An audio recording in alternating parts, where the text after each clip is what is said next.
It is 6 a.m. in the Mile High City on this Friday, March 14th, 2025. Good morning, Denver, Colorado. You've tuned into the Jeff and Bill Show, News Talk 710 KNUS. I'm your co-host, Jeff Hunt, along with Bill Thorpe, bringing you the freshest insights, hottest takes from the right, left, and center. Congratulations, you're waking up in the greatest country in history. Donald Trump's your president. Let's get after it. We've got an entire show for you planned of engaging conversations, critical analysis, but most importantly, your phone calls and texts, because this is where Denver's voice is heard loud and clear. So grab a cup of coffee, Denver. Let's dive into the issues that matter most to you right here, right now. We've got a lot to cover. It's the 5-year anniversary this week of the lockdowns that Colorado went through on the COVID stay-at-home orders. They grow up so fast. 5 years. No, 5 years. And when you look back on it, do you think we made some good decisions, some bad decisions? If you could go back and slap yourself in the face 5 years ago and say, or shake you, Bill, think for me is slapping somebody else in the face. What would you do differently? I mean, 5 years. Here's an interesting headline coming from the Boston Globe. The lockdowns were never really effective. New research shows COVID stay-at-home orders did more harm than good. 5 years ago, lockdown critics faced death threats and censorship. Now they're gaining influence amid new evidence on the harmful health effects of prolonged isolation. I had lunch yesterday with Don Sweeting, the chancellor of Colorado Christian University. He was president at the time. And we were even reflecting on that because the school, like many schools, chose to lock down early on in March of 2020. I don't have any problems with that. Nobody really understood what this thing was. There wasn't much testing for it. There was, no vaccinations for it. None of that stuff. Nobody knew what we were dealing with. But then we chose to stay open in the fall. We fought really hard for our kids' schools to open up in the fall. That, I think, was the right decision.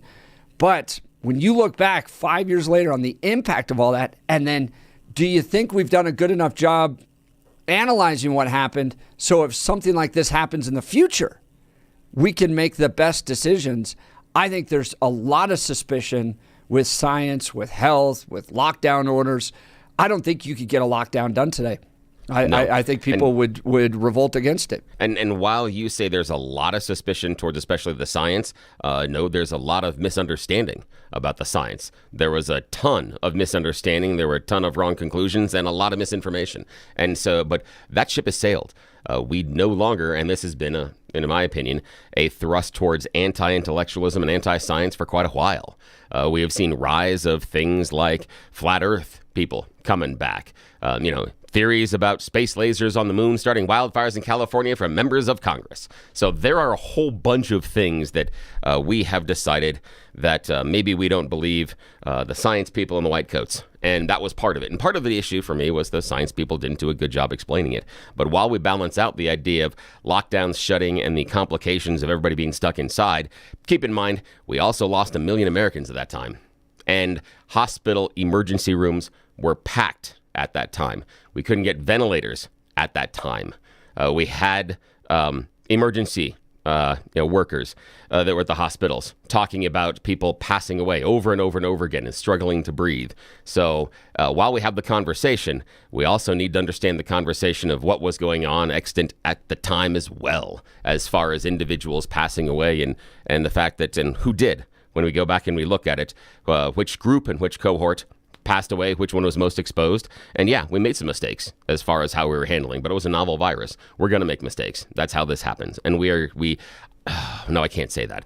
I would say that we are smarter now. No, we're not. No, we're not smarter now about it. But you're absolutely right. If a new pandemic hit and there was any sort of lockdown order, nope, it wouldn't stick. Because we simply don't believe science anymore. And that's part of the scientist problem.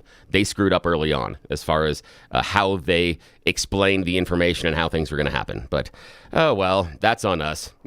We wish things could be different, but here we are. 5 years later.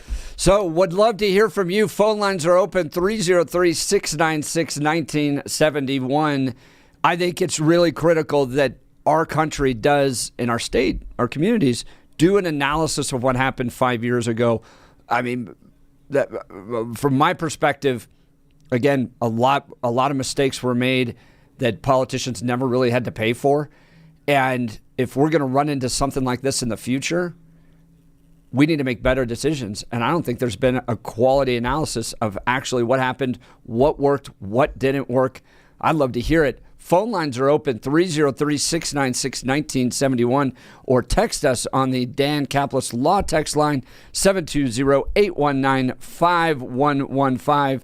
I want to bring Blake Olson in now with the news. Blake Olson. Blake Olson, news and comment.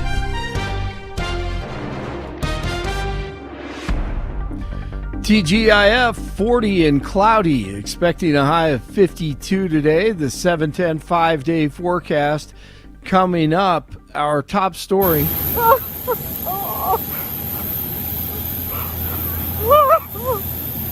That's one of the frightened passengers at DIA on Thursday. Several people, as you've probably heard by now, suffered minor injuries after a plane made an unexpected landing at DIA.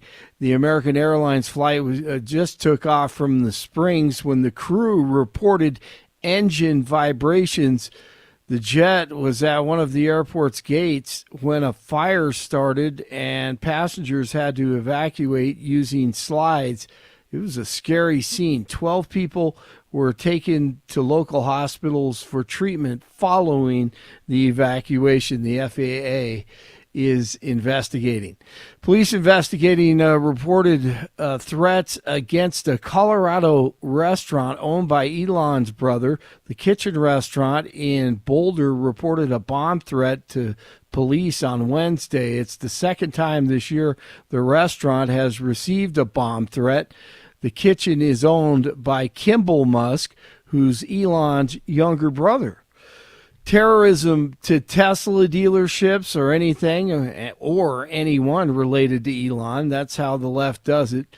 And now another conservative terrorized using swatting. 5 or 6 hosts, writers, or reporters have been threatened. The latest, talk show host Joe Pags. Who knows? Maybe the dogs had to go out. My wife took the dogs out. Nope. It was a guy holding an AR-15 with a cap on, looking in my window. Now, at that point, you say to yourself, well, I've got a rifle too. Can go grab that and go see what's what. I've got 5 other guns nearby. And then, end up in a shootout at 2:35 in the morning in the middle of rural Texas. That's something that I don't think that I wanted to do immediately. So what happened was I had this level of calculation in my brain going about a million miles a second. I can't tell if it's a police officer or not. I don't know who it is, but he looks a little bit. It's just frightening for everyone involved. Luckily, he called 911, talked them down, but it could have escalated quickly. This all started about 4 days ago when an InfoWars host was swatted 2 times. Governor Polis says the U.S. should not be implementing tariffs on Canadian products. The governor spoke to the media on Thursday alongside Canadian Consul General Sylvain Fabi.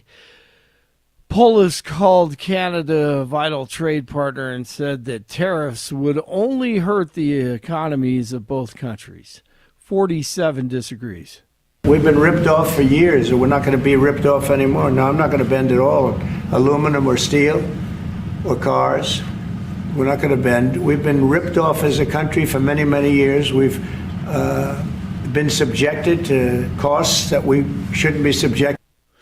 A former Broncos coach accused of punching a police officer at DIA will not be allowed to enter a court diversion program. Michael Wilhoit was arrested last month after allegedly cursing, bumping, and hitting the officer in the face. The officer involved in the confrontation reportedly denied permission for Wilhoit to enter a program that would allow him to avoid criminal charges. There appears to be a split in the Democratic Party over the GOP funding bill. House Democrats voted almost unanimously against the stopgap government funding bill and are reportedly in a complete meltdown after Senate Minority Leader Chuck Schumer said he would support the bill ahead of tonight's deadline to avoid a government shutdown. I believe it is my job to make the best choice for the country, to minimize the harms to the American people. Therefore, I will vote to keep the government open and not shut it down.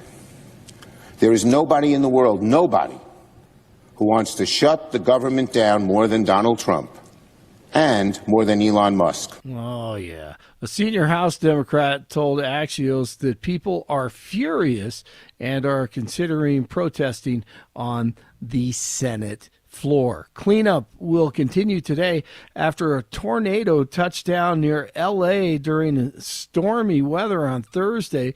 The twister that hit Pico Rivera packed 85-mile-per-hour winds as it downed trees, damaged water lines, and roofs. There were no reports of injuries, thankfully. News brought to you by Lair Fireplace and Patio, Denver's premier source for everything fireplace, patio, and grills, locally owned and operated since 1954, online at lairfireplacepatio.com. Now, CS, Blake, yes. we got a new advertiser. Oh, beautiful. You want to hear it? Yes. This is great. Very excited. Welcome, White House Tesla. Going on now at the White House Tesla Auto Mall. It's the biggest sale of the year. Very safe. It's very strong, heavy. It's all steel, stainless steel. Come on down to Pennsylvania Avenue, just off Route 29, to get our best deal ever on a brand new Tesla. I want to make a good deal here. They have one, which is $35,000, which is pretty low. Get a Model 1 with a different panel and everything's computer. This is a different panel than I've had. Everything's computer. So don't waste your time going to those other Tesla dealerships with riots and flaming cyber trucks. You gotta come down to White House Tesla Auto Mall. I love Tesla. You gotta come down to White House Tesla Auto Mall. This is really amazing. That's great. That's awesome. The White House Tesla Auto Mall. I love Tesla. That's great. That is so cool, man. That was a pretty good looking car. The red maroon or whatever. Now, I think it was a red Bill, Blake, Yeah. would you guys be willing to get a Tesla at this point? No, I can't afford that. No doubt. $30,000. I'm not big into them, but you know, I can't get into plugging in a loves car. it. Yeah, either can I. Yeah. Either can I mean, yeah, if you're putzing around and you go 2 or 3 miles a day around town and you don't really drive anywhere else, I guess it'd probably save you some money. I'm just not a big fan. Well, it's supposed to have a 250-mile radius on it, so that's more than just Yeah. putting around town. You do the small ones. You do the Leaf. You do the But you the gotta i3. now add the something to BMW. your house, right? Don't you have to convert? You can't In just some plug cases. it into. Well, in some it can. There are adapters that come right out of the 120. But there's sometimes you have to get an adapter for the 240. You can get a home. But Tesla sells you the charging wall as well. But yeah, you can, or you can just go and stop like you would at the other charging stations or like at the gas station. But it's going to take you a little bit longer. And this I find interesting. Both of your comments on this. I wouldn't buy a Tesla right now, but that's. do we know how That's you because feel about Elon owns it. Yeah, exactly. That's part of it. I haven't been a fan of Tesla, though, for a long time because there's some other issues. I think their quality control sucks.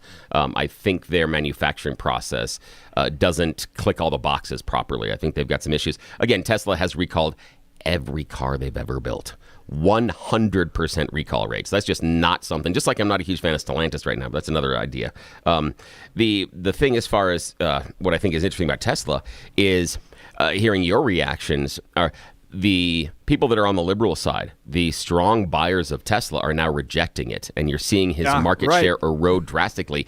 And y'all, who are the fans of Elon and Trump administration, aren't willing to buy Teslas. So I'm just saying that the people, they're not going to be trading in their Ford F-150s or their, or their giant Cadillac Escalades for a Tesla. That's not going to happen. So I'm wondering where the market share is going to come for Elon's brand. Did you see Jared Polis's post on this? No, what did he He say? tweeted out, I mean, I guess it's a good thing that MAGA people are now buying electric cars to own the libs. The thing is, they won't. That's the problem. Is they're not. MAGA is not going to go out there and buy an electric car to own the libs. It's just not. That's not how MAGA is wired. And so this whole sales pitch, I think, is really it's striking the wrong tone. I don't think it's going to help. And Tesla's eroding. Their stock dropped again yesterday.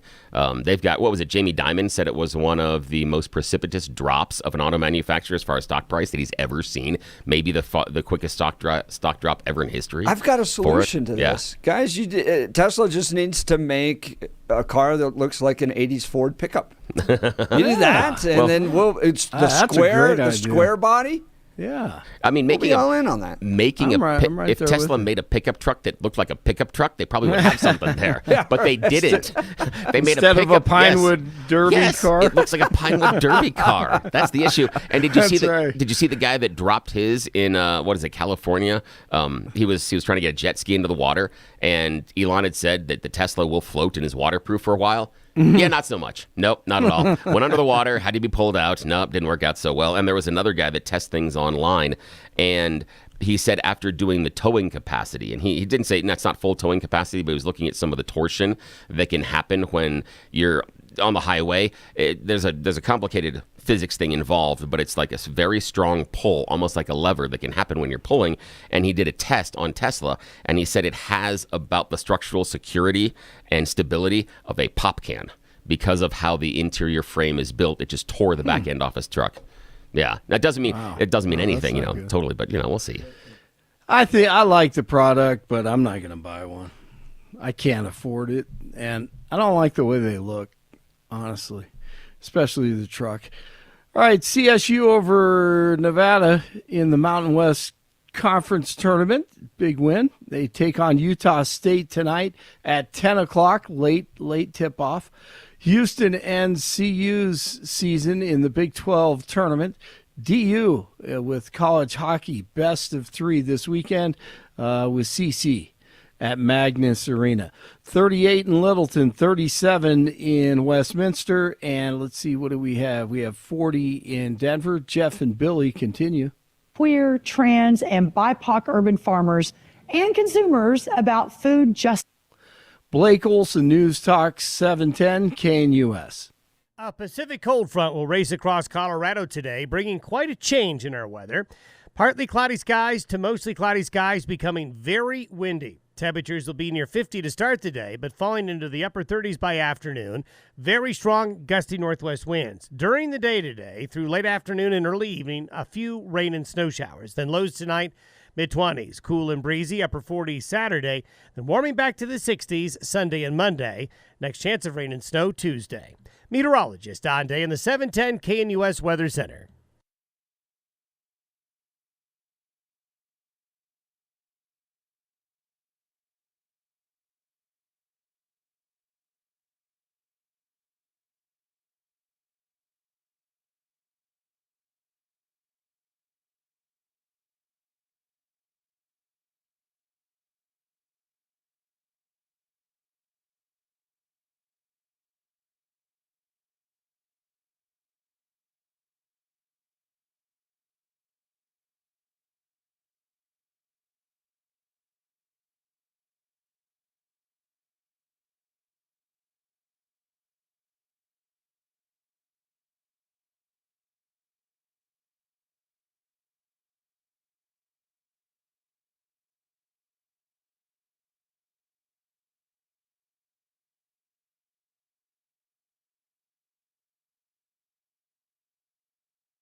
Welcome back to the Jeff and Bill Show. I want to talk to you about my friend Dan Kaplis and Dan Kaplis Law. Dan suggests you should choose a lawyer who shares your values, because who you choose to represent you in an injury case says a lot about you to everyone involved in the case. I've known Dan for well over a decade. He's pro-life, pro-family, pro-faith, pro-school choice, which we're going to talk about here in a second, and pro-America. That matters.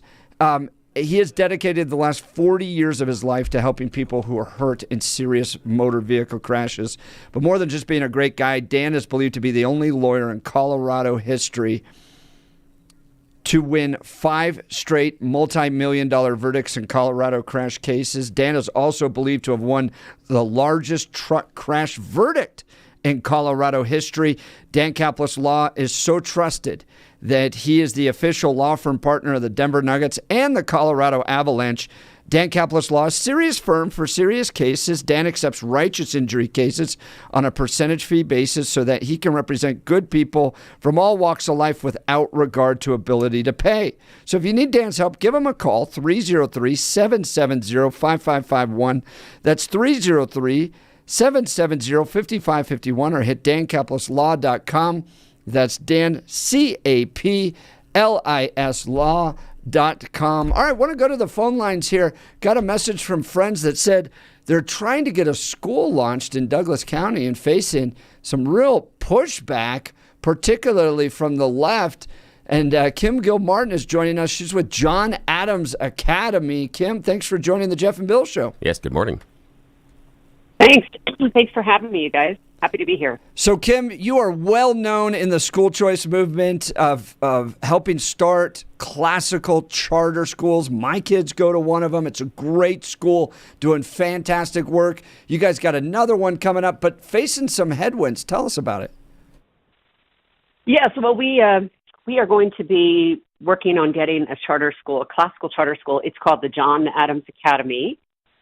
Approved in Douglas County in the community of Sterling Ranch, where they have no schools right now. We're going to be getting that, working toward an approval by the Charter School Institute, which is the state authorizer. And we're putting in our application at the end of this month. This will be for an approval and then opening next fall, 2026. But there has been a lot of pushback in that Sterling Ranch community and in surrounding areas of Douglas County from, I would say, people who are very opposed to charter schools. And it has been particularly nasty because they've been targeting the people who are involved in this founding effort, personal attacks. We did hold a meeting, a first parent information meeting Monday of this week, and the people that showed up were very antagonistic, and we found out later because we have people that are reaching out to us in the community saying that some of these organizers, these anti-charter individuals, were taking names of any parents that might have been in the room and, planning to sort of organize and reach out to those other parents. So it's really sort of scare tactics, and I've dealt with this in a lot of communities. I've gone into 8 different school districts. Some of the harder ones were Boulder Valley and Durango, but I'll be honest with you guys, I've never quite seen a group like this. We're talking with Kim Gilmartin, John Adams Academy, a new school that's going to be opening up in Sterling Ranch. So what are they opposed to? Because a classical education is Latin. It's no phones, no computers. You read books instead of getting into tech super early. And you emphasize music, you emphasize America's founding principles and Western civilization, and that's about it. So what are they so worried about with a classical education in Sterling Ranch? Well, you summarized it pretty well. A classical education does all of those things, does teach those things. This school, which is the John Adams Academy, is modeled after some very successful classical charter schools in California. There are 3 of them, and they focus on what they call an American classical leadership education. So it's about servant leadership, and it is very typical of a classical education, which is phonics, reading the great books, low technology, Singapore math, the core knowledge sequence. We've got Latin, like you said, cursive, all of those things, all those wonderful things, but also, the founders of this school decided to open a school like this. It was about 15 years ago after reading a book called A Thomas Jefferson Education, which really talks about the kinds of schools that we need and the education that our founding fathers got. So that's what this is based on. There's nothing controversial about it in my mind. And with a charter school, you truly it's a choice for parents. Right. But here's what's really You're not dragging kids in. Learn cursive, you neighborhood kids. That's right. You must do that. No, that's what government-run schools do. Now, please, tell me why it's so controversial. Well, it's I've opened 5 classical charter schools in the state, and it's always controversial with these people who do not like charter schools, and they especially don't like this kind of education. But what's really interesting in this community is that as I said, Sterling Ranch does not have a school yet. They haven't been able to get a school, and they've been around for 10 years. It's the fastest growing community in Douglas County. At full build out, it will probably be close to 15,000 homes. They don't have a school yet because they weren't able to pass a bond. But last year, as many people know, Douglas County successfully passed a bond. So they can build schools now, millions of dollars. Sterling Ranch is going to get a neighborhood school. And when the founders of the John Adams Academy Classical Charter went to the district and said, we would like a release to go to the Charter School Institute, we actually waited until after they passed the bond because we didn't want to interfere with that possibility. We didn't want people to think that if they received a charter, they wouldn't pass the bond. So we said, go ahead, hope you can pass your bond. You need a neighborhood school, but this area is big enough for multiple schools. It is. You could have 5 schools and it would be fine. So they got the bond passed. They're going to build that school. We then received the release to the state, and these people are still complaining, and they're still angry, and they are trying everything they can to derail our efforts. They are going to try to show up to the Charter School Institute. They have been sending out lots of information that's wrong, misinformation about our school. So I don't think that they can be pleased. I believe that they simply don't want a charter school like this to exist. Well, and we're talking with Kim Gilmartin. She's a school choice advocate. She's opened a number of charter schools, and now John Adams Academy, which is in Sterling Ranch, Douglas County. So most of the time, the folks that come on the anti-charter school side of things are progressive. They like government-run schools. They want strong teachers' unions. So I want everyone to just wrap their mind around that. These people are probably very pro-choice when it comes to one thing in particular, and that's abortion and the killing of an innocent child. But when it comes to your choice as a parent, they want to take that away and make sure all kids are educated in these government-run schools.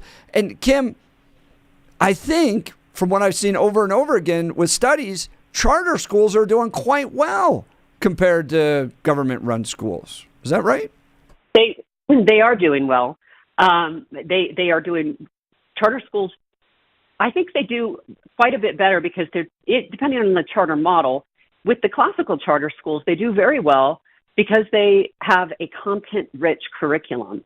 They are very focused on what it is that the kids are learning early on. That with the classical education, you've got that grammar phase where we're putting a lot of information in the children's heads, facts, figures, all of that. And then they get into the logic phase, which is let's discuss it now and let's ask the questions of why. And then as they get into the high school years, we call that the rhetoric phase, where they're going to start discussing it. They learn how to write and they learn how to discuss and they learn how to civilly discuss things. So they do very well. I think that the people who are opposed to charter schools are simply, there are a lot of teachers. It's always sort of the same group, a lot of people that are affiliated with the teachers' unions. And I think that they don't like competition, and they just simply can't accept something different. But I'll tell you another thing. The majority of the people that showed up in this room on Monday night, a lot of former teachers, a lot of people that don't even have kids in the school system, and they don't plan to put their children in this school. Sounds politically motivated. We're talking with Kim Gilmartin. She's a school choice advocate and opening a classical charter school, John Adams Academy in Douglas County. This is what we saw as a family. So our kids started out local neighborhood school, government-run brick-and-mortar school, okay?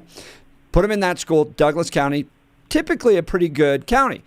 But I would go into volunteer, and I noticed a lot of times, especially when our kids were little, the teachers just kind of passed out these laptops and these tablets, and the kids just kind of messed around on those for long periods of time. It wasn't very engaging as far as curriculum and classwork time and all that. It was just, they were just kind of passed off onto technology. And so we were invited by some friends to go look at Golden View Academy, which was in Jefferson County. And so my wife and I one day went down and we're so impressed. So first of all, the kids were all in uniforms. We walk in and the kids, one of the kids gets up, walks over to us. He's probably in like 4th grade and shakes his hand. Hello, Mr. and Mrs. Hunt. My name is Johnny. And today we're learning about this. And so they kind of explained what they were learning. It's very impressive. We're like, wow, these kids, there's, as you mentioned, technology has been minimized in those classrooms. So they're diving into books and they're learning and they're studying Latin and they're learning cursive. It was like kind of like we were in a time travel. We went back to what education used to be like. And so my wife and I are like, wow, this looks great. There's a new charter school opening up near us. It's affiliated with Hillsdale College. That's a college that we think is doing great work. And so we put our kids in it. We're a founding family.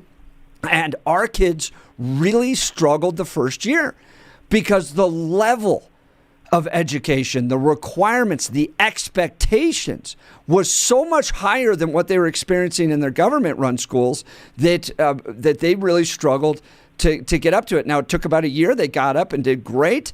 And now our kids are transitioning into a private Christian for high school because we're looking at the sports and kind of all those activities that high school kids want and stuff like that. So we have been a family that has really embraced school choice and seen both government-run charter schools and now private Christian. And that choice blessed our family. It helped our kids. They got challenged from all of elementary school and middle school in a great classical run school. Now they're getting great theological training in a private Christian school. But that's a benefit. That's a blessing to families to be able to choose that. And here you have a number of activists that are telling parents in Sterling Ranch, you have one option. That option is what we tell you. We're going to control the curriculum. In fact, we're going to partner with organizations like Planned Parenthood to control the curriculum, and your child is going to be forced to learn the way we tell them to. That's what they're saying, essentially. Is that right, Kim Gilmartin? Yeah, I mean, you're right. The way you explained what your own family went through and finding the different choices, that's the beauty of school choice. If you want that neighborhood traditional school, which is going to be run by the district, which is going to have a similar curriculum to all the other schools, it's going to have one board, which is over all of Douglas County, fine, put your kids in that school. But if you want something different, like you explained, this is a wonderful option. And yes, you're right. They don't want that choice for anyone else. And it's even worse than that. I mean, I've explained to you all what kind of curriculum, what kind of a school John Adams Academy is. And yes, we are going to teach American values. We're going to teach culture, all the things that the parents want their kids to be learning that align with their own family values. But some of the comments that are going on in this neighborhood, I call it the opposition group, and attacking, the board chair of this school, which is Ellie Reynolds. They're saying that we're going to raise this is a quote, little Nazis. That's what they called a right-wing school raising little Nazis. I mean, this is the kind of rhetoric that they're putting out there. And now they're saying that the John Adams School in California is a terrible school, does not have good scores. Well, I mean, I'll tell you, the state of California, this is a different state, but the state of California lists all of the John Adams schools, which there are 3 of them, as high performing. And that was in the 2023 school year. We don't have the 24 results yet, but of the almost 1,150 charters in the state of California, only 18% of them achieve a high-performing rank.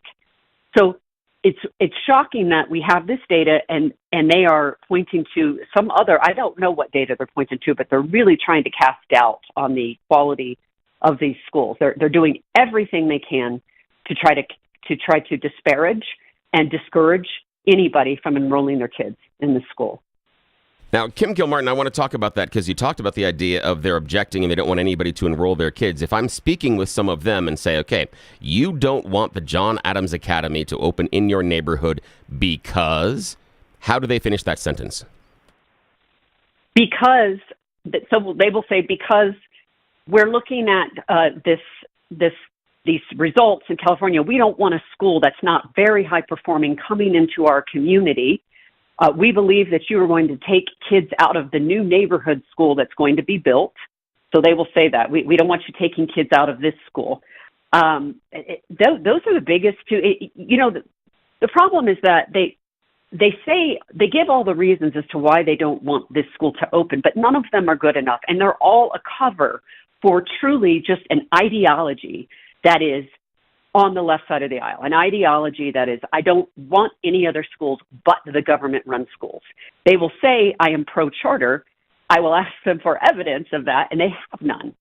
So the only reason is that they simply don't want a school like this to exist. I have explained that the money should always follow the student.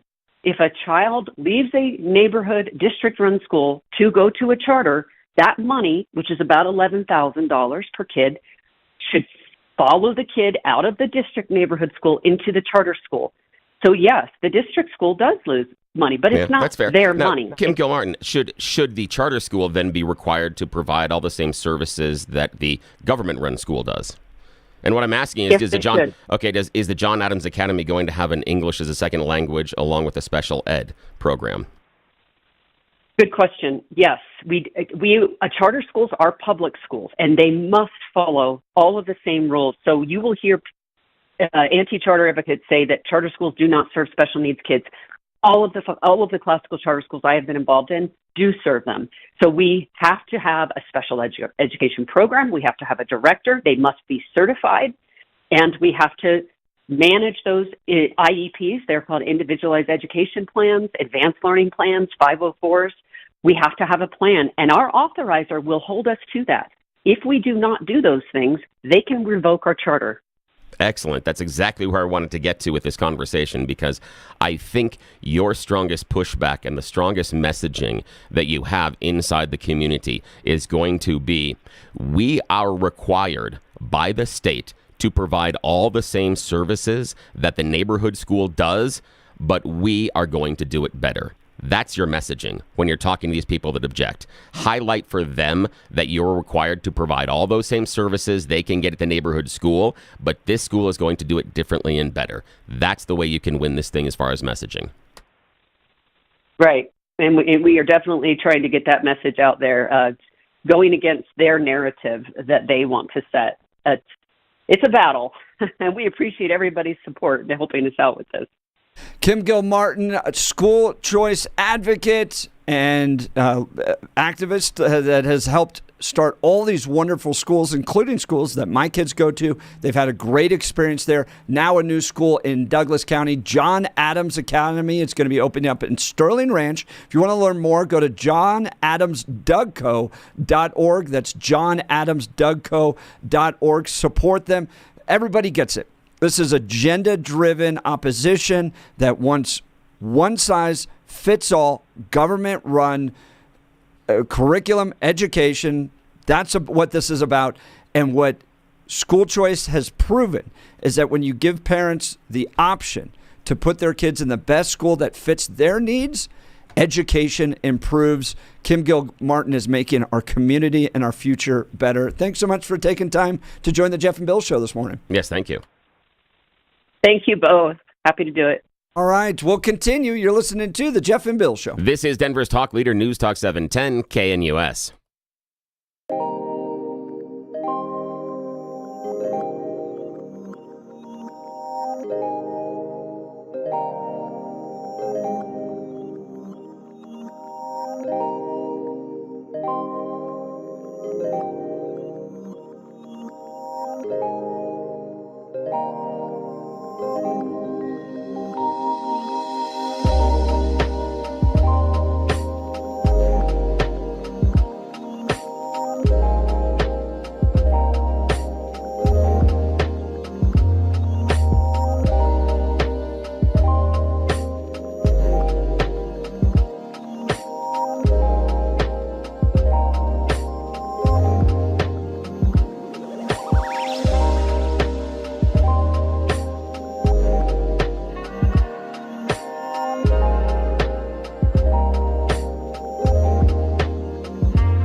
Welcome back to the Jeff and Bill Show. Let's go to the phone lines. Jeff Golden, what's on your mind, Jeff? Yeah, morning. Hey, good morning, guys. How you guys doing? Not bad. How are you? Good, good. So, Jeff, I was just following up with that the email on that the bike path in Clear Creek going up Clear Creek. Yeah, give us an update on that. Did you get the email? Did you ever get a chance to read that, or? I remember that coming in. Yeah, remind our listeners about it. Well, from what I gathered, it's basically, they call it a multi-use trail, right? And it's this huge project that's on US 6 that goes up Clear Creek Canyon and Golden there. And so I basically approached them trying to get an idea of how much it was costing. I went to a town hall meeting, actually, asked the guy in person, the county commissioner, and he gave me a runaround. I was really concerned to see how much they have spent or are spending on fire mitigation compared to that bike path. I thought it would be kind of a loaded question, you know what I mean? But so basically what I've gathered so far, 18 emails later, there was about a chain of 18 different emails. Sounds like they're probably spending under, I don't even know if they're spending any money on fire mitigation, very little. But this bike path has kind of came in. It looks like so far from what I can gather, it's about $40 million what they've spent. And which is crazy is they're spending CDOT money. They've made a workaround because it's multi-use is what I think I've gathered. So they're using, you know what I mean? So multi-use, you can ride a bike and walk. Multi-use. And $40 million that could have been going to roads or fire mitigation has gone to a bike path. And then, but wait, there's more. It looks, and it's not done. It's not even close to being done. And when you go up in there now, they're working, like crazy on it. And so they just sent me the numbers up until 2024. And I was like, well, we're in 2025. Yeah. And this thing's not even done. Like, what is where is the finish line and how much have we spent so far? So, we had to go back and, another 3 days later, and they finally kicked that to me. So from what I gather, they're spending about $1 million a month right now. On a bike path. Wow, Jeff, I'll follow up with you via email. We're up against a break. Great research. Thanks for updating us on that. You're listening to Jeff and Bill. This is Denver's Talk Leader, News Talk 710, KNUS.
All right, Bill, let's give the people what they want on a Friday morning after a blood moon. Yes, it is that time of the week. Yes, where we do You Choose the News, but it's something special today. It is the Loser Edition. Those stories that weren't chosen earlier this week. Man, you are one pathetic loser. Loser! Let's go. Loser! You're a loser! The Losers Club. Bunch of losers. You're such a loser. You made me feel like a loser! She's a loser. You are such a loser. Loser. Yes, the stories that were not chosen by either Blake Olson, who joins us from the news department, or Jeff Hunt, because they didn't think they were worthy of our attention. But they have another shot at glory. You know how we do this. Silly news stories, stupid headlines, nobody's paying attention. Shh, it's a secret. Okay, here we go. Gentlemen, headline number 1, understanding priorities. Headline number 2, sustainable highway. Headline number 3, could it be jealousy? And headline number 4, border seizures increase. Mr. Hunt. Let's start with the border seizures. Yes, border seizures are increasing. U.S. customs officials are saying they are making more seizures than ever at the border, thanks to changes by Donald J. Trump as far as enforcement. They have reported a 36% jump in people trying to bring illegal eggs into our country. Not people, not fentanyl, eggs. Yes, the increase is over 158% from a year ago. They won't release the exact number of eggs they have stopped at various borders, but since October, just coming in from Canada, they've made more than 3,700 seizures of illegal eggs. So yes, now we're not trafficking the drugs, we're trafficking the eggs, because we need our omelets. Just wait until they figure out what avocados are going to cost. That's going to be fun. Alrighty. Blake Olson, news department. Understanding priorities, sustainable highway, or could it be jealousy? Understanding priorities. Yeah, understanding priorities. Columbus, Ohio is where we find ourselves for this story. Ohio lawmakers are debating where they need to spend their money. Right now, they're talking about, do we need a new stadium for the Cleveland Browns? $600 million is being asked for by the Browns in order to help finance a brand new stadium. People on both sides, Republicans and Democrats, are saying, ooh, man, yeah, maybe we should do it. Maybe we should do it. Governor Mike DeWine said maybe we should not give the multi-billionaire Haslam family a whole bunch of cash, but a lot of GOP legislative leaders are saying, no, we need to help a team that lost 14 games last season. The only thing that is making this difficult is just recently, the very same legislative body said they couldn't possibly spend $650 million on public education. So they're deciding, no, we can't possibly. It's unsustainable to spend $650 million on the public education, but buying the Browns a new stadium, absolutely. Good idea. Great investment. Yeah, I've never been a support of public money going to these not at all. Stadiums. If they are that rich, build it yourself. Yes, exactly. For me, that's the English model. In international soccer, you build your own stadium. Right. That stadium has at least 20 more years left. Yes. I mean, that stadium is fine. It's so stupid. It's fine. Yeah. They just want to rate ticket price. That's all they want is higher ticket prices. All righty. Final choice this morning.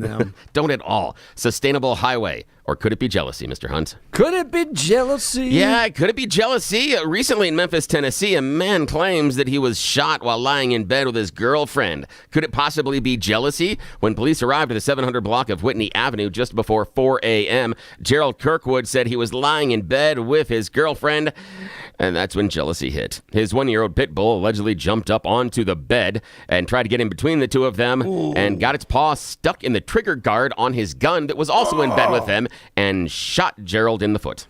Wow. Yes. We know how dogs... It's always in the foot. Thank God it was exactly, in the foot. Yeah. The whole thing for me is, okay, we understand the dog getting jealous. We understand dogs jumping in and want to getting between people when you have a new relationship. That's fine. The thing that I'm wondering is, the gun's in the bed too. Yeah. Choices. Yeah, the idea of, we're laying down in the bed here together. The one thing we need is a firearm. I have no idea what they were planning on doing, but it's probably something that I can't talk about on the air because that's weird. Man. Yeah. Either that or they're like German porn star fans, one or the other. I'm not sure. And she said, is that your foot or are you just excited yes, exactly. Yeah. That thing's not going to go off by accident, is it? Alrighty. That's the end. That's the end of You Choose the News before I get us in more trouble. Thank you so much for playing along, Blake. Back to you, sir. All right, we've got a lot to cover, including it's 5 years since COVID. What are your thoughts on the decisions we made 5 years ago? You're listening to Jeff and Bill. This is Denver's Talk Leader News Talk 710 KNUS.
It's 7 a.m. in the Mile High City on this Friday, March 14th, 2025. Good morning, Denver, Colorado. You've tuned in to the Jeff and Bill Show. News Talk 710 KNUS. I'm your co-host, Jeff Hunt, along with Bill Thorpe, bringing you the freshest insights and hottest takes from the right, left, and center. We got a lot to cover this hour next and into the 9 o'clock hour as well.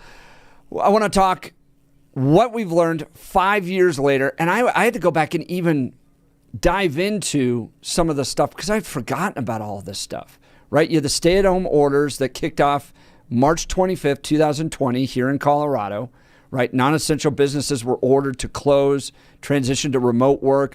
I remember working with churches to try to figure out what Polis was going to do there. You had businesses, school closures, schools moved to remote learning. And look, I don't blame people for the decisions we made early on. We had no idea what this thing was.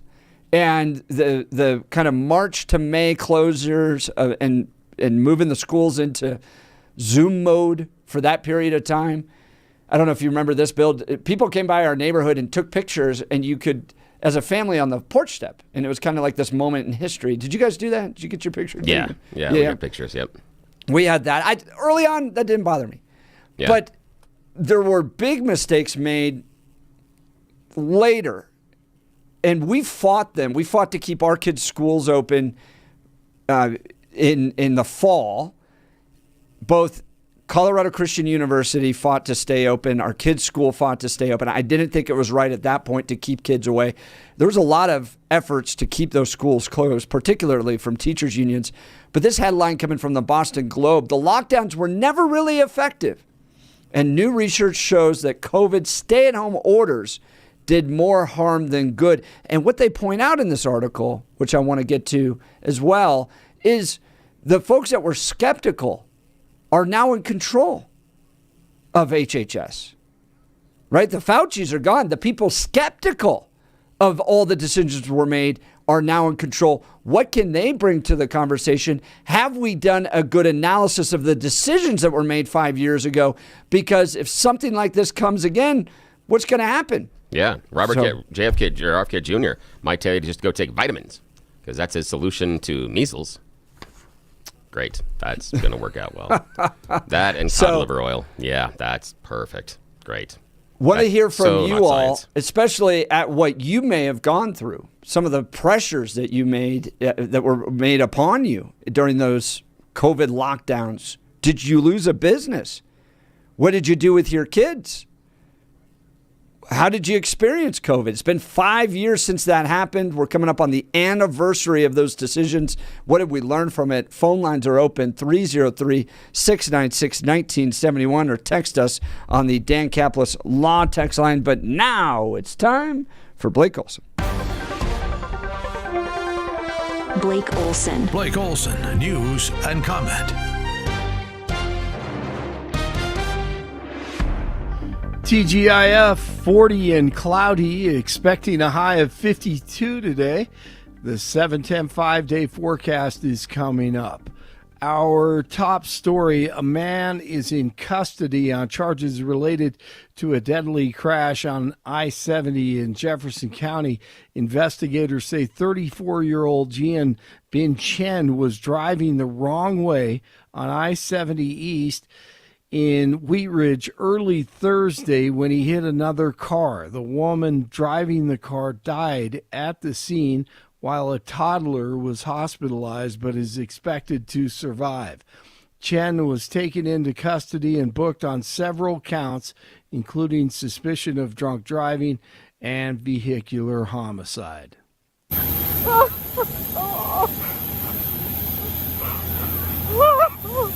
That's one of the frightened passengers at DIA on Thursday. American Airlines says that one of its planes caught fire Thursday after it landed in Denver. The airline said the flight from Colorado Springs to Texas experienced an engine-related issue and had to be diverted to Denver. The FAA says that the engine caught fire at the airport and 172 passengers and 6 crew members had to evacuate using the slides.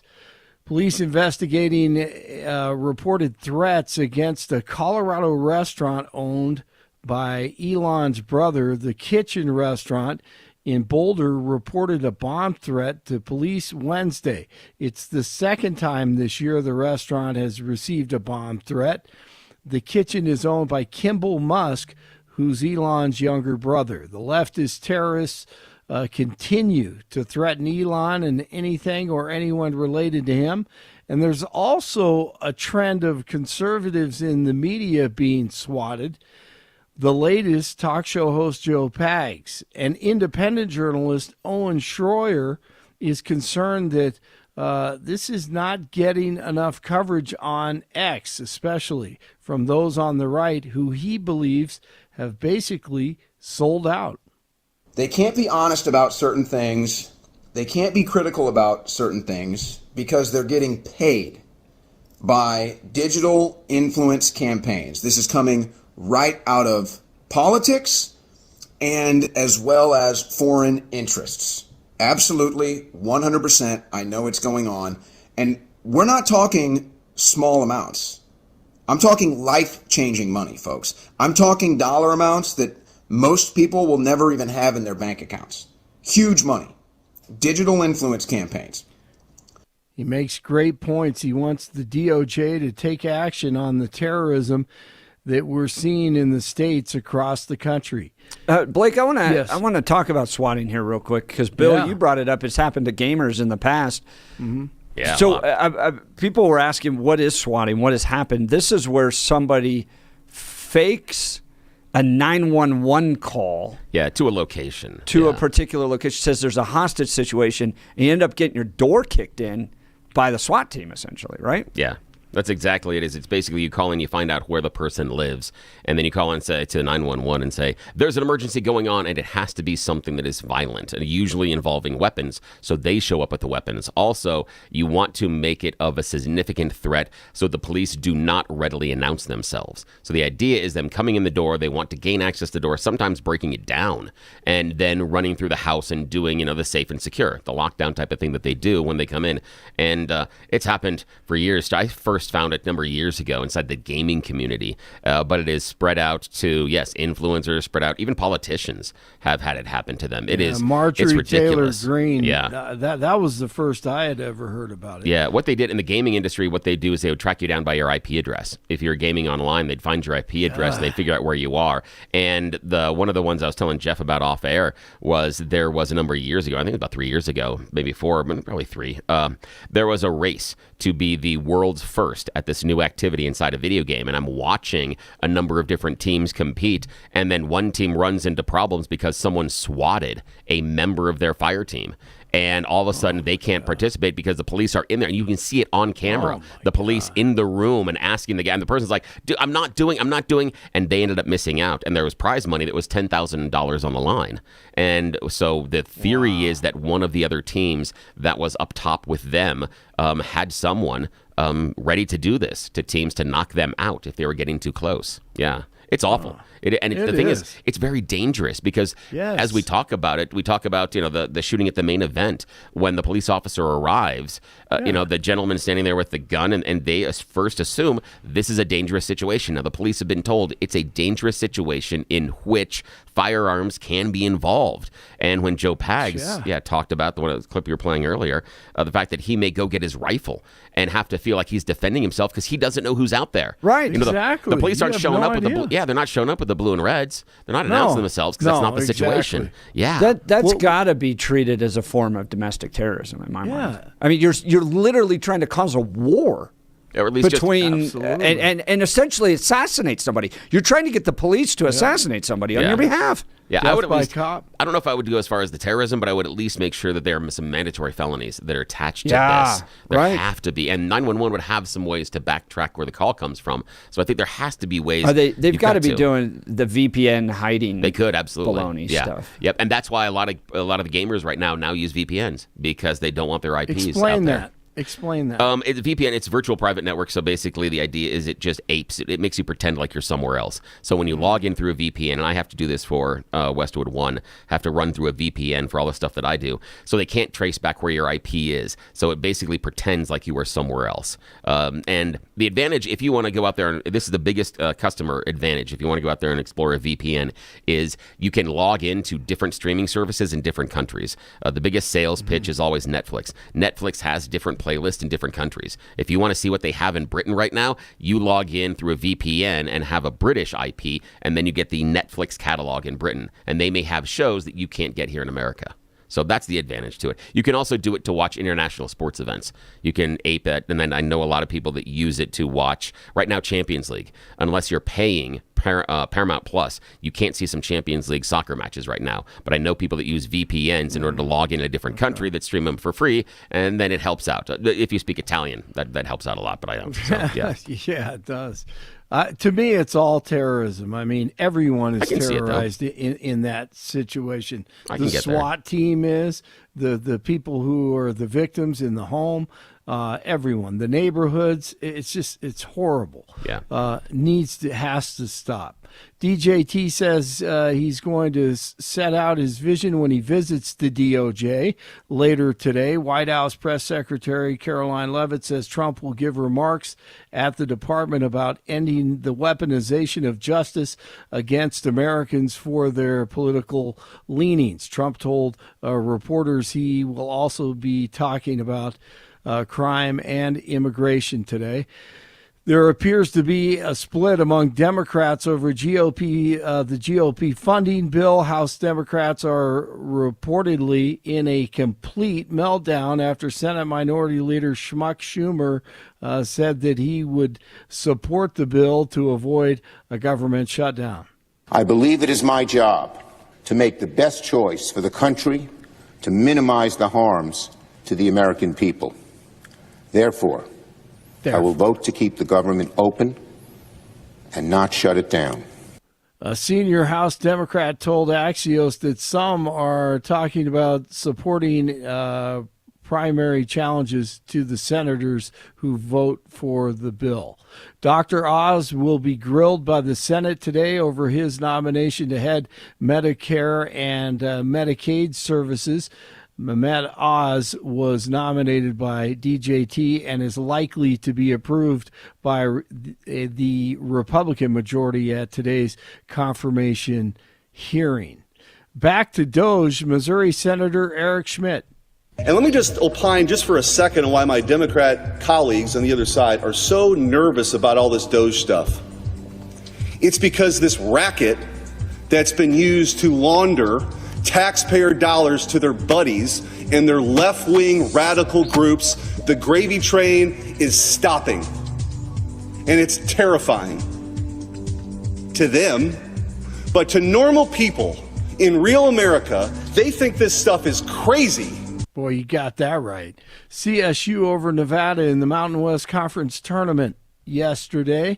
They take on Utah State tonight at 10 o'clock. Houston ends CU's season in the Big 12 tournament. Lakers at the Nuggets this evening. DU with the best of three series with CC at Magnus Arena. 38 in Englewood, 37 in North Glen, 40 in Denver. Jeff and Billy continue. I fully authorize the most talented team ever assembled to go and get it. Blake Olson, News Talk 710 KNUS. A Pacific cold front will race across Colorado today, bringing quite a change in our weather. Partly cloudy skies to mostly cloudy skies, becoming very windy. Temperatures will be near 50 to start the day, but falling into the upper 30s by afternoon. Very strong, gusty northwest winds. During the day today, through late afternoon and early evening, a few rain and snow showers. Then lows tonight, mid-20s, cool and breezy, upper 40s Saturday, then warming back to the 60s Sunday and Monday. Next chance of rain and snow Tuesday. Meteorologist Don Day in the 710 KNUS Weather Center.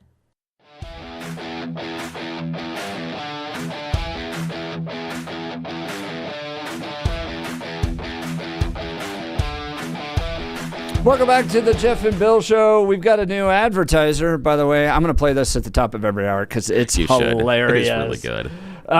Tesla now advertising with the Jeff and Bill Show. Tesla. Going on now at the White House Tesla Auto Mall. It's the biggest sale of the year. Very safe. It's very strong, heavy.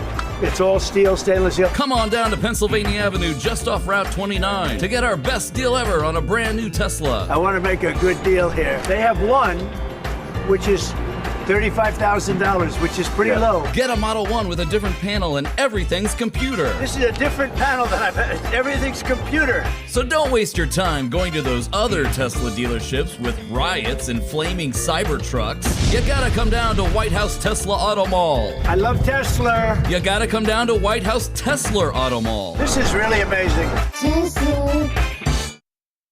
Tesla. Tesla. I picked that up when he was doing it live. I'm like, is he? What is he doing? Tesla. Yeah, he does that Like, sometimes. like nuclear. It's like Bush had a problem saying nuclear. didn't he? Yeah, he does sometimes. Yeah, his syllables but and I misspeak all the time, so I'm not going to throw that in. Right. It's hilarious though. That was really well done. I had seen 2 other fake ads, and that one just smashes them all. It is so much Off better. of Route 29. Yes. It's like everything you hear when it comes to car. Exactly. The White House Tesla Auto Show. Yes. It's good. Speaking of a real advertisement, okay, here I want to talk to you about my friends over at Advanced Hair Restoration. If you're losing your hair, you need a simple solution that works. You want the best modern technology with top-rated physicians, something that's guaranteed to work. Guys, you need Dr. Tanya Pauls and her team at Advanced Hair. They've completely redefined hair restoration from the experience itself to their unmatched results. Receding hairline, bald spot, or thinning hair, address them all with Advanced Hair's simple one-day treatment in a calm, relaxed environment with the most experienced professionals. Advanced Hair has performed tens of thousands of these breakthrough treatments, and get this, your own natural hair begins to regrow the very next day. No one in Denver can offer anything like the advanced FUE found at Advanced Hair, and I highly recommend their team. It starts with your free consultation. Call 720-459-HAIR. That's 720-459-HAIR. If you qualify, you also get $250 off and 250 free hair grafts. So refine your hairline with the team that's redefined hair restoration. 720-459-HAIR or advancedhair.com. That's 720-459-HAIR or advancedhair.com. All right, headline coming from the Boston Globe here. The lockdowns were never really effective. New research shows COVID stay-at-home orders did more harm than good. 5 years ago, lockdown critics faced death threats and censorship. Now they're gaining influence amid new evidence on the harmful health effects of prolonged isolation. The article details lawmakers, mayors, governors that had to make these decisions. And now that they look back 5 years later, what do they think? Knowing what we know now, did public officials react appropriately? Did they adequately consider the trade-offs among competing values, including the devastating costs of closing schools, businesses, and places of worship? Those questions remain as relevant now as they were in the spring of 2020, as a lethal strain of avian influenza spreads from birds and mammals to people. The specter of another pandemic looms over the United States.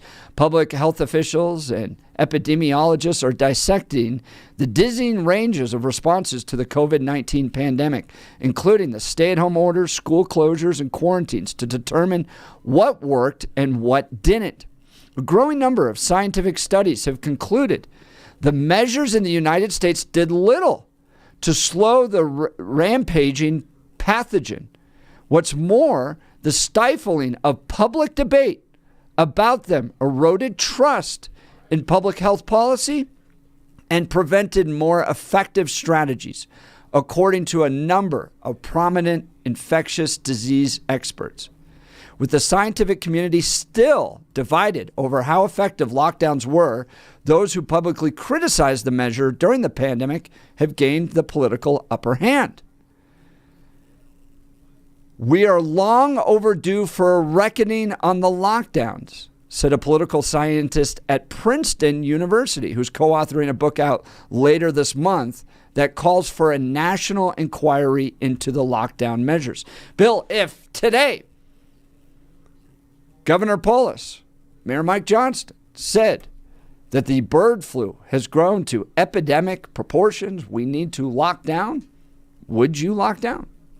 It would depend on the situation. If we had people dying at the rate that we did early on based on COVID, and if we were talking about comorbidities, yeah, I probably would. But within reason. The idea, it depends on what they are talking about. Because one of the big criticisms I have is when we talked about lockdowns, we told everybody to go stay home, and then we all stood next to each other in line at the grocery store. So how we functioned and executed the lockdown was absolutely and totally backwards. And what we thought about the lockdown, and again, I come back to this over and over again because science is really important to me, especially in this discussion. How the scientists communicated with us was phenomenally stupid. They made so many mistakes based on messaging, and that was a problem because they presented it, in my opinion, early on. Now, it's not all of them universally, but the impression was, do this because we're right. And it should have been, do this because this is what we know now, and it will change in the future. And there were some things early on in that COVID lockdown they were telling us that I'm like, no, this is dumb. There's no way this actually applies because, again, I was a total nerd in school, and when I found out that technically viruses were not alive based on how we define life, that sent me on a 6-month deep dive into what in the hell are viruses? How do these things actually function? What do they do? And so I was familiar enough with the family of viruses that COVID comes from. And when they were talking about certain things, I'm like, that's not how these viruses behave at all. Now, I didn't say they're wrong about this possibly being okay with it. But some of the early stuff, they were based on how these viruses are transmitted, how they function, how they spread. They were giving a lot of information that was going to later on be inaccurate, but they were erring on the side of caution, and they were making a mistake not saying, this is going to change in the future. This is what we need to do for the next 24 or 48 hours. It was absolutely awful, and then we can go further on. There were some things where I believe the lockdowns were carried on much too long, and how we executed them were incredibly inaccurate, and we made a lot of assumptions that were really stupid. If we did it now, if they came out with the bird flu, my number one question I would have would be, how many people are dying? What's going on inside the hospitals? What's happening as far as the spread? If the contagion is moving that quickly, I can see a quarantine, but hopefully we would be smarter about how we do our quarantine. And one of the big critiques, and I'm going on way too long here, but the other, and I don't want to go too deep into it right now, but we did an awful job of contact tracing. That's where we really, really, really could have changed how we dealt with it if we understood how to effectively contact trace and had that system in place. And we don't. We didn't have it then, and we don't have it now. And that's going to be a problem if something like that hits again. A real problem. What I clearly remember and becoming one of the biggest issues for me during the lockdowns, and I remember it clear as day, was giving so much power and decision-making to these public health officials. And here's the reason I had a problem with it. Okay, if you're an elected official, let's say you're a county commissioner or a mayor or a governor, to even get to that position, you're somebody that has to win people over in order to get them to vote for you. Okay. And going through that practice means you meet with lots of different people. So in your decision making, you're constantly balancing lots of different competing interests in order to try to make the best decision you think is right. Okay. I remember this specifically in Douglas County because that's where we were living at the time. The way the rules were written is that in a medical emergency, in a pandemic that we were in, Tri-County Health had the ability to make sweeping decisions about people's lives, and they were purely motivated by public health. That's it, right? So the people that were in Tri-County Health didn't have to balance economic decisions, keeping businesses open, not open, churches, public activities, kids in schools, all that. They didn't have to worry. They had one singular thing to do, and that was to try to limit the impact of the pandemic. So everything, All these decisions and a vast amount of power came through that single point of reference. Try to slow down the pandemic as much as possible, save as many lives. Okay, that's it. But they didn't have to balance out the economic impacts, complicated factors. And that's ultimately why I think Douglas County was right to pull out of the Tri-County health requirements and ultimately voted to get out of it. But we gave, from my perspective, the public health folks way too much power. They were able to make sweeping decisions without balancing other competing interests. That was something that we've learned, and I don't think you're going to see that amount of power ever go back to them, at least with the generations that went through the latest pandemic. What do you think? Give us a call. Phone lines are open. If there was a lockdown today, if Jared Polis came out and said we got to lock it down, would you abide by it? I don't think I would. 303-696-1971 or text us on the Dan Caplis Law text line 720-819-5115. Let's go to the phone lines. Mike in Oregon. Good morning, Mike. You're on the Jeff and Bill Show. Good morning, guys. I just want to say this. During the whole lockdown of the COVID BS, which I personally feel it was, I worked right through it. I work as a non-medical transport driver, and I was in and out of the hospital all the time. You know, going in and out of the hospital, I did have to mask up. Those masks were a total joke and everything. But I just wanted to say that I worked right through the whole thing back then, and I never got any shots or anything, and I refused to get vaccinated. I'm 64 years old, and I refuse to get vaccinated for anything. I won't even get the cold shot each year. And Mike, why is it that you don't trust the public health officials? No, it's not that I don't trust them. Those shots had other things in them that I do not believe in at all. Like what? Just out of curiosity. I'm still trying to wake up. I'm still laying in bed, so I really can't think on exactly what. That's fair. Oh, that's fine. You may not they have, were. And it's not, and that's okay. And to say, hey, I don't have that information in front of me at the time. That's absolutely fine. Now, when you were talking about the idea of it being, bogus, or you didn't believe on the COVID and the needs for the lockdown, what do you do with the idea that we lost more than 1 million Americans? I mean, what did they die of? Was that bogus? Did they fake their deaths? I mean, I just want to know how far you're going on the idea of not believing the COVID. They stated that it was all due to the COVID, but it was due to pre-existing ailments that they had, and most of those people who died were the elderly. Yeah, that had pre-existing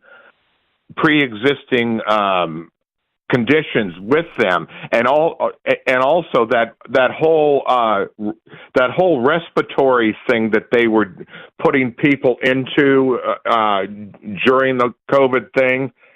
That was the worst thing that they could be doing. Okay, I don't know why would that on the worst the thing? Ventilators. There's a lot of debate over the ventilators. Yeah, right. Yeah. Should we have not let them breathe? What would we have done instead? Because they couldn't oxygenate. They couldn't oxygenate at the time, and that's why the ventilation was there. There were problems with oxygenation and breathing. So what would be the solution then? How do you get the oxygen into the lungs?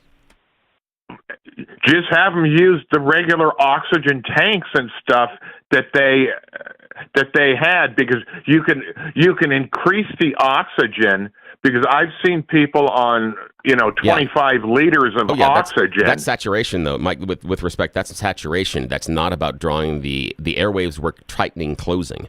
I mean, I push back on the idea of using ivermectin in order to treat COVID. However, there is a therapy in which ivermectin has been shown through studies to be effective during certain cases of opening up airways. It relaxes and opens up the airways and allows people that were in some of that distress in order to bring in more oxygen in their lungs. Just putting the nose thing, the little thing on the nose and increasing the saturation of oxygenation doesn't pull it through the airwaves that were being constricted. That's why the ventilation had to be done, is because there wasn't enough pathway there. It's like a rock fall in the mountains. You can't get anything through the road. They had to move the rocks out of the way of the road. It's an inelegant analogy, but that's the reason why the ventilation happened.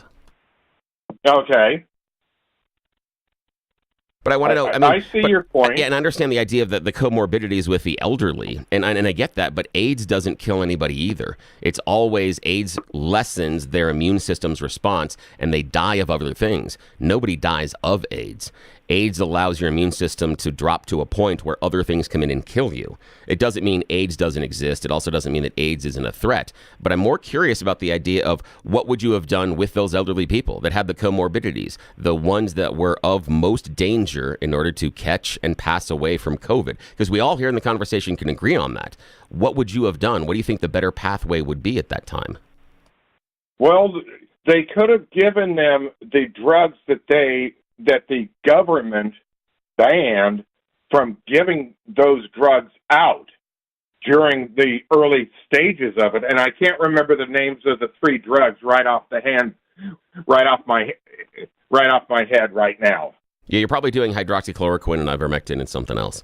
But some of those, when we talked about ivermectin only being good in certain cases, that wouldn't have helped the vast majority of the elderly. And the hydroxychloroquine, there are some heart issues with that. And putting someone in that's elderly, that has comorbidities, it didn't prove to be effective. They had tested hydroxychloroquine on things like that for years. Now, there are some small cases of it, but the idea, this is part of the problem that I have when I talk about the anti-science part of it, is people didn't believe what guys in the white coats were saying, but did believe the person that was telling them on a social media post or a friend of theirs shared on Facebook or something else about other things that are not used for these treatments that had been studied in some cases, but then it was just absorbed. Even now, people assume. I mean, you have people saying, I need to take ivermectin every day to prevent me from getting COVID. And same thing with hydroxychloroquine. There were people that were on the station talking about that. And none of that's proven effective. On the flip side of that, there's a tremendous amount of moral shaming that took place, particularly by the medical industry, towards the idea of even exploring these other things. You're right. You're taking a horse tranquilizer, you Dumbo. But the weird part is, I mean, it wasn't an honest conversation about the impact of this stuff. You had this huge moral push, and I could pull all these Kyle Clark clips. There's a firefighter at your door, your house is burning, and you're not listening to him. He even called, if you didn't get the COVID vaccination, you should be terminated from your job, right? There was this crazy moral push that took place during those months and years that in my mind, created the foundation for this big distrust. Yeah, and I believe that there is that foundation, but I understand the moral push, and where I see it is the idea of a rejection of hard science. And again, the scientists did an awful job of coming forward, but there was hard science behind, and thank you so much for the phone call, Mike. There was some hard science behind the ineffective nature of hydroxychloroquine and ivermectin as a universal treatment. They were used in certain areas and can be, but that's not how they were sold by people pushing back on it. They were talking about that as if it is a replacement or better than some sort of vaccination or even hospital treatment. And that's simply not true. It wasn't backed up by the research at the time. It's not backed up by the research now. And when I talk about a push against science, this is what I'm talking about. It's that result. And yes, I acknowledge that Kyle Clark and the other people on that side were way too moralistic on it. We're way too. But again, that's on them as well for not explaining how this thing works. Nobody walked you through. When I was on the air with Peter Boyles, we brought in a scientist who was working at the time in New York. He's since changed and he's working at a university now. But he was doing the science of looking at the actual genetic code of the virus. He was one of the people that was taking it apart and talking about what it does, what it doesn't do, origins, a whole bunch of that. And we had him on a routine basis. And that was something that a lot of people didn't do. They didn't talk to individuals directly about the virus and what we knew and what the transmission was. We had a lot of different people taking a lot of different information from other areas, but not sitting down and going to, as some people say, the horse's mouth. All right, would love to hear from you. 303-696-1971. We're coming up on the anniversary, the 5-year anniversary of the decisions Jared Polis made, that the mayor of Denver made, Hancock at that time. And if there was another lockdown order today, a strong push to get vaccinated in order to keep your job, do you think Americans would abide by it? Yeah. I don't think they would. And what do you regret? I want to know that looking back on this 5 years later, what do you regret? What choices did you make that you regret? Is it something that you got the vaccine and a couple of boosters and thought that was stupid? Was it the idea that, I behaved in lockdowns or I did the masking? And what were the rules that looking back you think were dumb and were ones that you would ignore going in the future? Or if we did do a lockdown, as Jeff said, about bird flu, would you obey? Would you say, well, yes, obviously this time, because it is the Donald Trump administration, we would say they're correct? Phone line's open. You can hear them ringing. 303-696-1971 or text us on the Dan Caplis Law text line 720-819-5115. I want to tell you why you should call Mitch Floria at the Art of Granite to put together the perfect kitchen or bathroom remodel for you. Quality craftsmanship, all right? Mitch is such an expert and craftsman that he can turn granite, quartz, marble, and other materials into a true work of art right in your home. Superior service from single residential installations to large-scale projects. Mitch and his team's attention to details unmatched. They will listen to you and get you what you need. Great value. Mitch provides granite from his own warehouse in Denver West at wholesale prices with no markup so you can get the most for your budget. Listen to this. This is an amazing deal. If you mention KNUS, you'll receive a bathroom countertop free. When you purchase your fantastic new kitchen countertops, you can also get a kitchen or bathroom sink free when you purchase any countertop package. So schedule a consultation with Mitch and visit his beautiful showroom in Denver West or call Mitch at 303-386-5919. 303-386-5919, or you can visit his website at theartofgranite.com to start dreaming about your new countertops. That's theartofgranite.com. 5 years since the lockdowns took place, coming up the anniversary. Would you still lock down anything, any choices you made that you regret? Love to hear from you. 303-696-1971. You're listening to Jeff and Bill. This is Denver's Talk Leader News Talk 710 KNUS.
Welcome back to the Jeff and Bill Show. We're coming up on the 5-year anniversary of the lockdowns that took place in Colorado over COVID.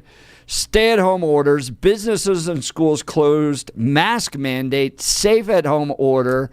Remember the dial system? Level red for severe risk, level orange and yellow, level green. Yeah. I remember my grandfather being isolated. He was in his 90s.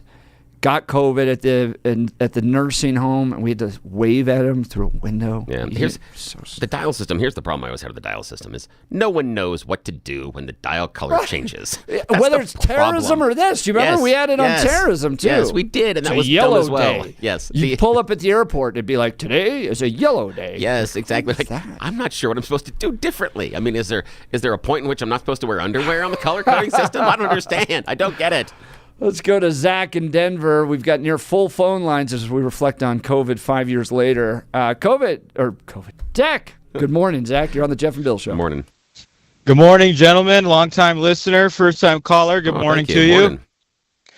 Well, I just wanted to talk a little about, I was an EMT during the pandemic. I had just started. I was working at an ambulance company that was working for the state. I actually got to be at Ground Zero in Summit County for the first case, actually, of COVID to hit Colorado. And I was actually working at a hospital. I won't say the name of the hospital. And I regret just about every decision that they had me make back then. And I didn't really want to... I didn't want to say no to any of the things that they had us doing at this hospital because I wanted to keep this job and I was afraid I was going to lose it. But primarily what I'll say is that we got the vaccination. We got the COVID vaccine. We got the Moderna and Pfizer. We got batch 1. And we basically, as soon as they released them, they said, here we go, send them down to a room and get the vaccine. And I think I was one of the first EMTs from the hospital to get them.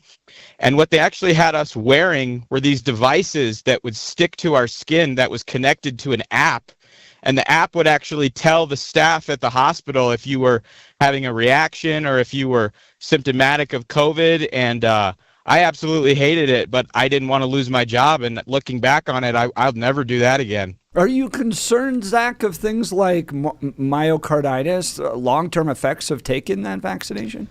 You know, I've looked into it, and I'm a little bit concerned, but I've been really up on my health and really checking up on it. And down the road, you know, I'm a young guy. I think down the road, some of that could affect me, and I'm really a little bit alarmed, you know, to hear about some of the things that people are experiencing. But I actually had friends who actually lost their job. They were forced to leave because they wouldn't take the vaccine, and they actually had to go through a board panel interview with staff members from the hospital to prove either why they didn't want to get a vaccine because they were, you know, expecting children or nursing, or they had religious reasons for, you know, not wanting to get these vaccines because of the stem cells and whatnot. Wow, Zach, really appreciate the call. Important insight. He was working on the front lines, EMT at that point, and a first-time caller. Thank you, Zach. I appreciate that. It's crazy that he had a device that was monitoring their reactions to, not the exposure, but the reactions to the vaccine. That's interesting. Wow. I appreciate that, Zach. All right, we'll continue near full phone lines. Zach's line is open if you want to quickly call in, 303-696-1971. You're listening to The Jeff and Bill Show. This is Denver's Talk Leader, News Talk 710 KNUS.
Welcome back to the Jeff and Bill Show. We're coming up on the 5-year anniversary of COVID. What did we learn? And if there was a lockdown today, would you abide by it? Let's go to the phone lines. Olivia, Denver, you were a nurse during all that. Yes, I am still a nurse. I just want to share, I think Bill threw out some numbers, I just wanted to let you all know that they're highly inflated. And as we know, Governor Polis was actually caught inflating Colorado's numbers. So I was at the command center every morning with Governor Polis and reporting out. And our very first COVID victim at one of my hospitals was a gunshot wound to the chest in a park, and he was dead on arrival, but he tested positive for COVID, so he was ruled a COVID death.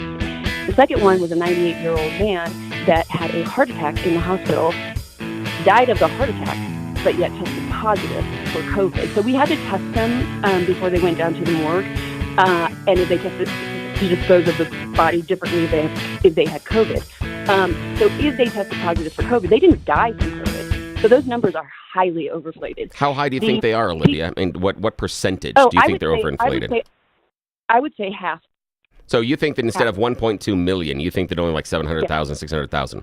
So I don't even think that. We have okay, you don't even think that. Okay, we had ERs that were full. We couldn't get enough ventilators for people. Were they either lying or were they all gunshot victims, in your opinion?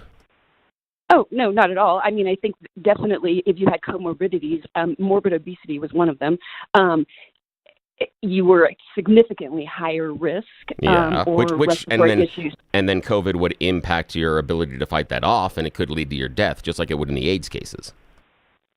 Correct. Okay, correct. so maybe your numbers, maybe it's not 50%. Maybe you're correct, and I can say that, yeah, there are probably some that are misclassified, but the idea that they're all either heart attacks and not caused by COVID and comorbidities, or the idea that they're gunshot wounds, and you're willing to discount 50% to 1.2 million, that we had 7 million people across the world. That would be that's a lot of gunshot victims. That's a lot of gunshot victims. I mean, I just use that one as an example. There were others. I mean, you could come in with appendicitis and get an infection and be in the hospital for 3 weeks and then test positive, sadly die and test positive for COVID, and you were a COVID death. But do you think we'll ever know the number? Because I just asked ChatGPT what the number was, and they said 1.2 million. And I think you're right, Olivia, that there's a lot of cases that were miscategorized. But how much is a lot? It's not 50%. How do we know? Here in Colorado, I mean, I said 50% because we know what Governor Polis did. So that's why. Now in New York, I think different areas of the country had significantly. I don't know if it was a different strand and had significantly higher mortalities. But here in Colorado, the numbers were absolutely. Olivia, you were there. Yeah. She was in the room. I appreciate it, but I appreciate the call. Yeah, but I have a hard time believing that 50% of the cases in Colorado for deaths were miscategorized. She was in the room, dude. But she was in the room for these two anecdotal cases, and then she talked about other ones. And what I've seen in the other numbers, that they don't bore that out. So I understand. I think this some is of it part is of wrong, the distrust we have. We don't know the accurate number. Exactly. Yeah, that's why we're not going to trust it in the future. All right, let's go. Who do you want to take? Cody? Let's do Ron. Yeah. Okay, Ron Greeley. Good morning, Ron. You're on the Jeff and Bill Show. Morning, guys. I'm so glad you took me right now. Based off what Billy just said is like, wow, Billy, get real, bud. Okay, how? Yeah, she was not witnessing all of them, but definitely more than the two that you're spouting.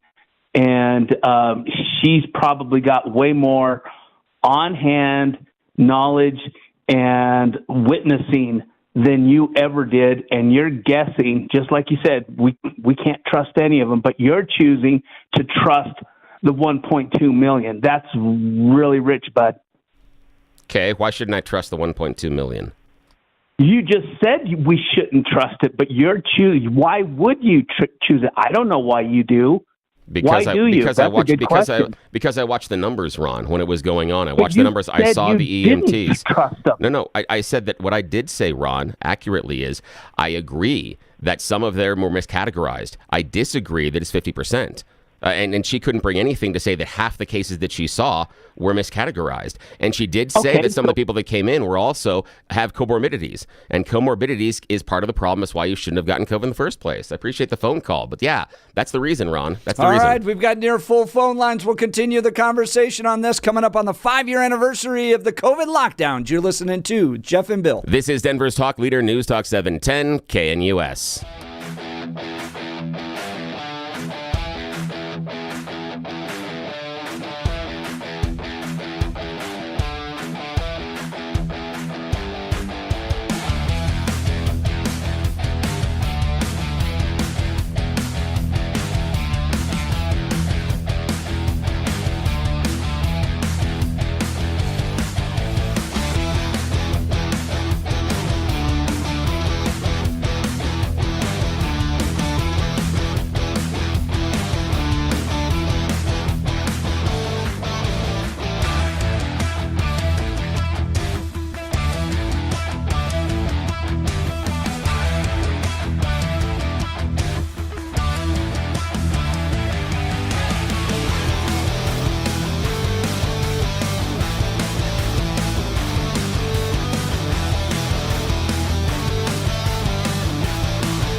It's 8 a.m. in the Mile High City on this Friday, March 14th, 2025. Good morning, Denver, Colorado. You've tuned into the Jeff and Bill Show, News Talk 710 KNUS. I'm your co-host, Jeff Hunt, along with Bill Thorpe, bringing you the freshest insights and hottest takes from the right, left, and center. We're coming up on the 5-year anniversary of all the lockdowns that took place here in Colorado, schools, businesses, churches, and then we went through the vaccines and the mandates and the masks and all that.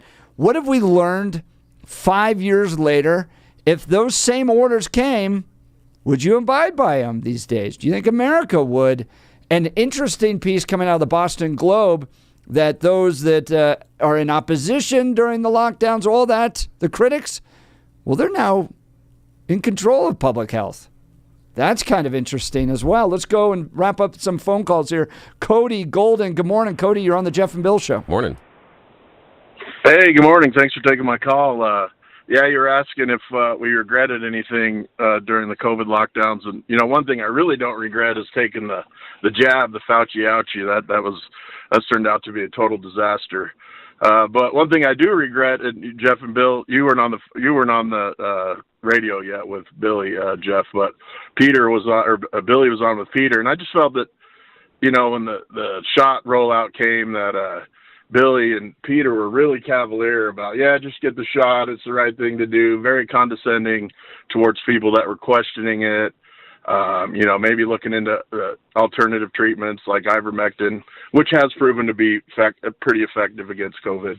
And so I guess that would be the regret that I didn't have.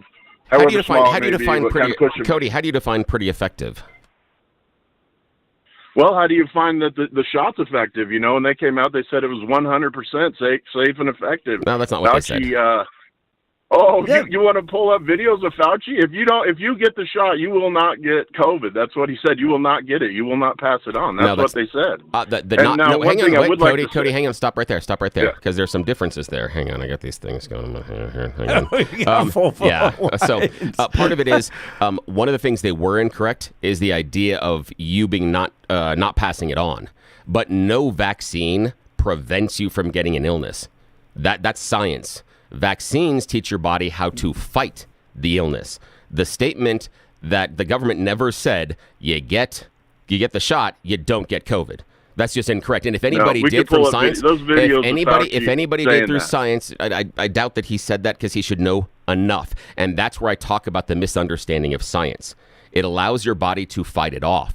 It does not create a magic barrier shield that when COVID comes up near your body, bounces away and flies away as if you're holding Captain American shield. We do have a doctor in the studio, but we don't have to ask him this. I don't want to surprise him. No, vaccines don't stop you from getting the illness. They help your body fight the illness. They teach it how to. So that's why they do it. Yeah, it was. They totally over-exaggerated the effectiveness of the COVID vaccine, and I think most people, and when they heard that, you had to get Fauci, 3 boosters before you got to the car in the parking lot. Then why after the vaccine came out, why did most people in the hospitals that were being treated in the ER rooms and were dying, why were most of those people unvaccinated if it didn't work?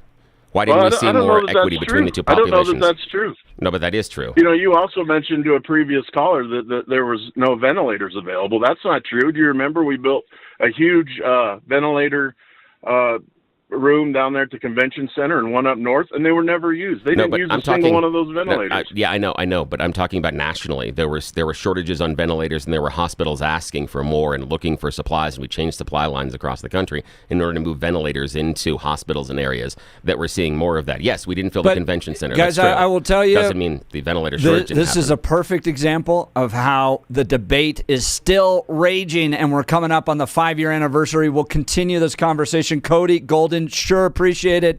This is going to be part of the conversation all next week as well as we hit that 5-year anniversary. Now I want to get to Blake Olson. Blake Olson. Blake Olson, news and comment. TGIF, 40 and cloudy with some rain in the area out there. Expecting a high of 52 today. The 7-10 5-day forecast is coming up. Our top story, a man is in custody on charges related to a deadly crash on I-70 in Jefferson County. Investigators say a 34-year-old named Jian Bin Chen was driving the wrong way on I-70 East in Wheat Ridge early Thursday. When he hit another car, the woman driving that car died at the scene, while a toddler was hospitalized but is expected to survive. Chen was taken into custody and booked on several counts, including suspicion of drunk driving and vehicular homicide.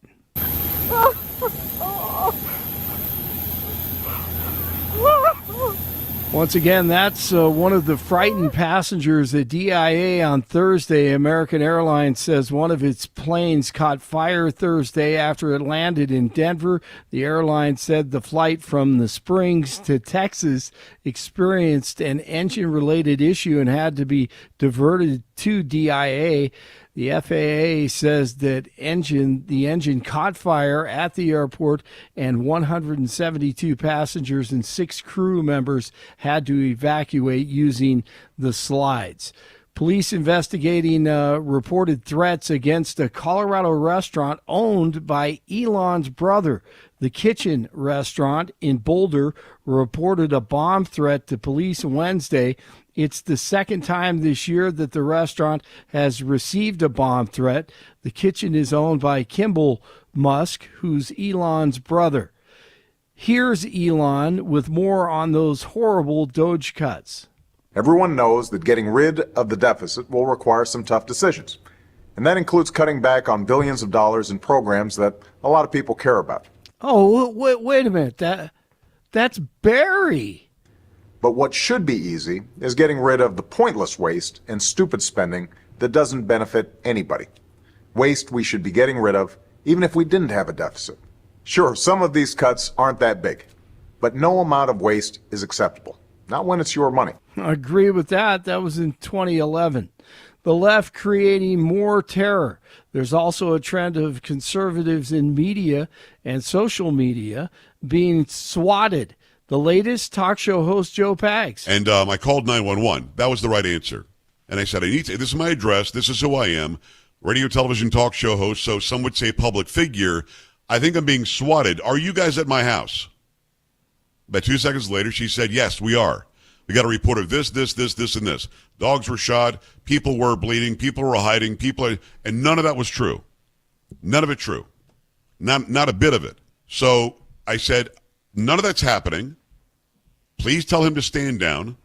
I'll come out with my hands up while I have you on the phone with me, and I'll explain what's going on. Thankfully, no one was shot. He was able to de-escalate the situation.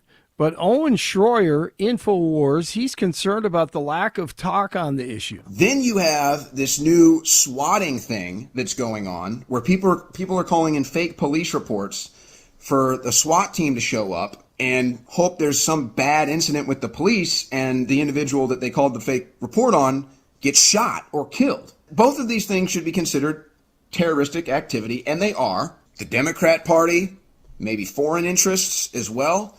But it's all going on, and people are saying, where is the response? Where is the DOJ? Where is the FBI? Where is anybody? And yet there's some confusion and there's some silence from some people. He says a lot of influencers or reporters on X on the right have sold out for big money, and real stories like these are not being told. He may have a point. Federal authorities searching Columbia University after the arrest of a Hamas activist. The school says the Department of Homeland Security came to the campus last night to search dorm rooms. No one was arrested, but DHS did serve the school with search warrants.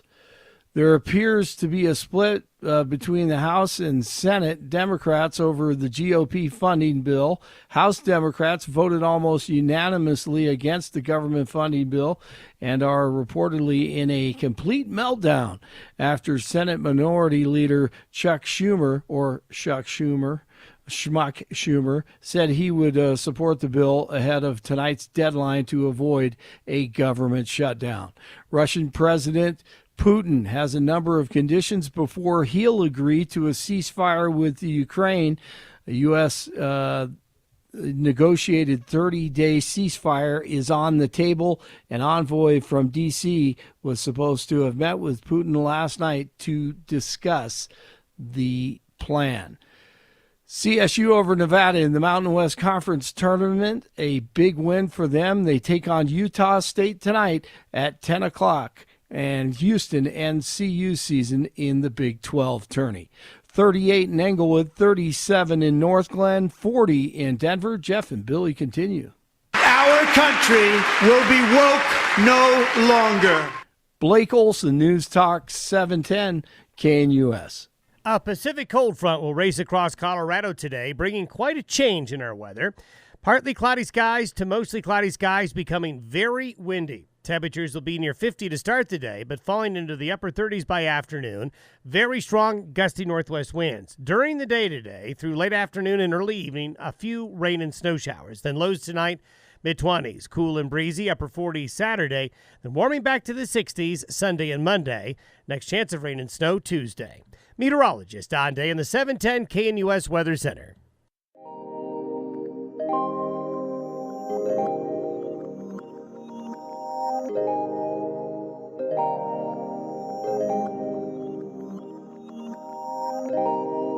All right, in just a minute, we're going to talk with Dr. Tom Perille with Democrats for Life. There is an effort down at the Colorado State Capitol to provide any little bit of oversight on these abortion facilities, especially in the second and third trimester. And there was a woman that died recently in one of these, and they tried to provide any type of medical oversight. And we're going to talk to him about what happened down at the Colorado State Capitol. I want to check in real quick with Peter Boyles, give us a preview of what he's going to be doing tomorrow on his show. He's got an Good amazing morning, Pete. show. Morning, sir. Hey, guys, great show. This whole thing with PAGs, if I could just take a second. Remember Alan Berg, remember the things that happened, remember what Denver Talk Radio was like when members of the Ku Klux Klan came into KWBZ threatening him. The people that came to my house and all those things, the people we stood down in the streets with. This is repetition, but Alan Berg is probably the absolute worst example of what you two guys do for a living, of how it can get off the rails and get off the rails real quick. And Pags I think is a very good on-air guy. And you can bet he was singled out, and you can bet they did that. And it, like we have all learned long ago, it's not going to go away. It's going to escalate. Hang on to both of your hats. Tomorrow, probably I can't think of a more hot-button issue in our country today than illegal immigrants. And I have to be cautious here because there's some people who are putting themselves out on a limb. That we have two men.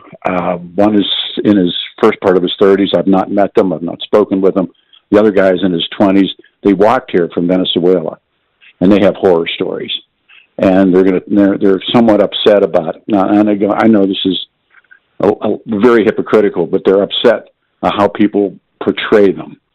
And so, through a lot of back and forth, they're coming on the air with us tomorrow, and they're going to come from remote locations. Even our interpreter doesn't want to be shown on our YouTube. He will not be shown. I have not spoken with them, but from everything I understand, they're going to even be willing to take calls. So, wow.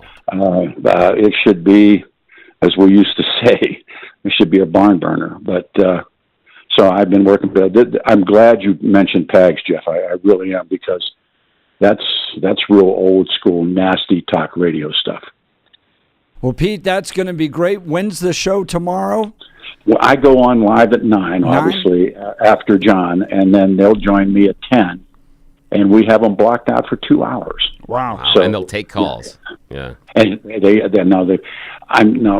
is like tinkers to Evers to chance. I talk to somebody who then talks to somebody who talks to them, who talks to them, and you can see that. And as I understand it as we speak, yes.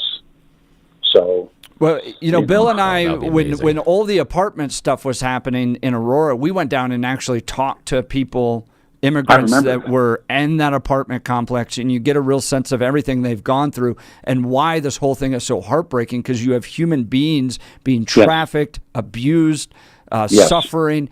And what we heard was that they felt lied to. They felt like, and you have to remember, everything I hear as an American. Okay, what were Venezuelans hearing? Venezuelans were hearing that America was open. So they came up here thinking it was open, and they felt betrayed by Biden. It was fascinating. No, it's a merry-go-round of pain, and they say through, again, tinkers to Evers to chance, that they buried bodies, they saw dead people, and the other part of it, and they walked. And They're and you're right, Jeff. I mean, you're absolutely right that they felt one way and now they feel another way, and now they say that how they're being portrayed. And I like I said, we'll know more tomorrow. I'm making it a point because there's callers that we've already prepared for it.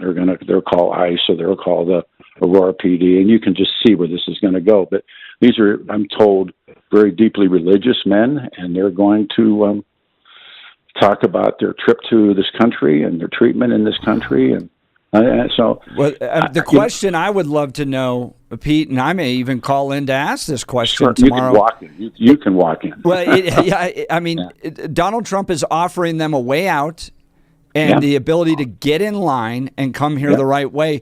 Would they take it? Would they take it? I have a worksheet that I've worked on now since we've got an agreement they're going to do this, and I just have the name Donald Trump ... and because Trump's doing his job. He's doing what he said he would do if we elected him, and so but there's still these.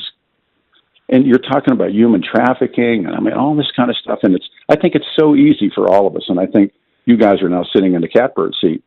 When you do a story like the PAG story, you're not a listener; you're a participant. Yeah. And these guys are they're sticking their necks out. Yeah. So I'd love to know from them, one, the idea, the choice to do it illegally rather than legally, just based on the process. Because, and this comes from me because I personally feel that our current immigration system, having people wait a decade, is an incentive to get in here illegally. The idea being, just like the long line outside the club, the first thing that you want to do is try to figure out, do you know the bouncer, and do you have the pretty girls with you, and can you jump the line? So, good, better, and different. I'm just curious about that. Well, and I'm sorry, Jeff. I'm sorry. No. Go ahead, please. Pete, go ahead. Well, I was just going to say, my interpreter, who is just a really, really good man, he's going to come in early, and he's going to talk to them so they can understand better how to do the job tomorrow morning. This is one of those, and we're not going to put I watch your show live, and I think people watch our show live. Yeah, they do. We're not going to turn the cameras on. Maybe they can put the camera on me. I don't know, but that's up to Mark.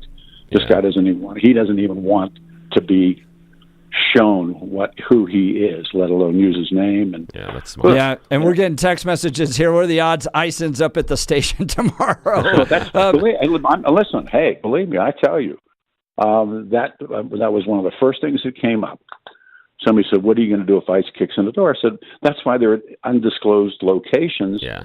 On the phone being patched through the board that Billy's sitting in front of. Pete will be interviewing Venezuelan illegal immigrants tomorrow. Yeah. His show kicks off 9 a.m. You're not going to want to miss it. 710 KNUS. Thanks, Pete. Thank you so much. Have a great day. And I think more. I'm going to listen to them as opposed to, because I don't know what the first question is, and they'll give it to us. So yeah, they will. Thank you guys. I know you got a hot morning. Thank you for giving me the time. Thank you. You bet. Appreciate Peter Boyles tomorrow, Saturday, 710 KNUS, beginning at 9 a.m. Yeah. Well, he's live in studio with us.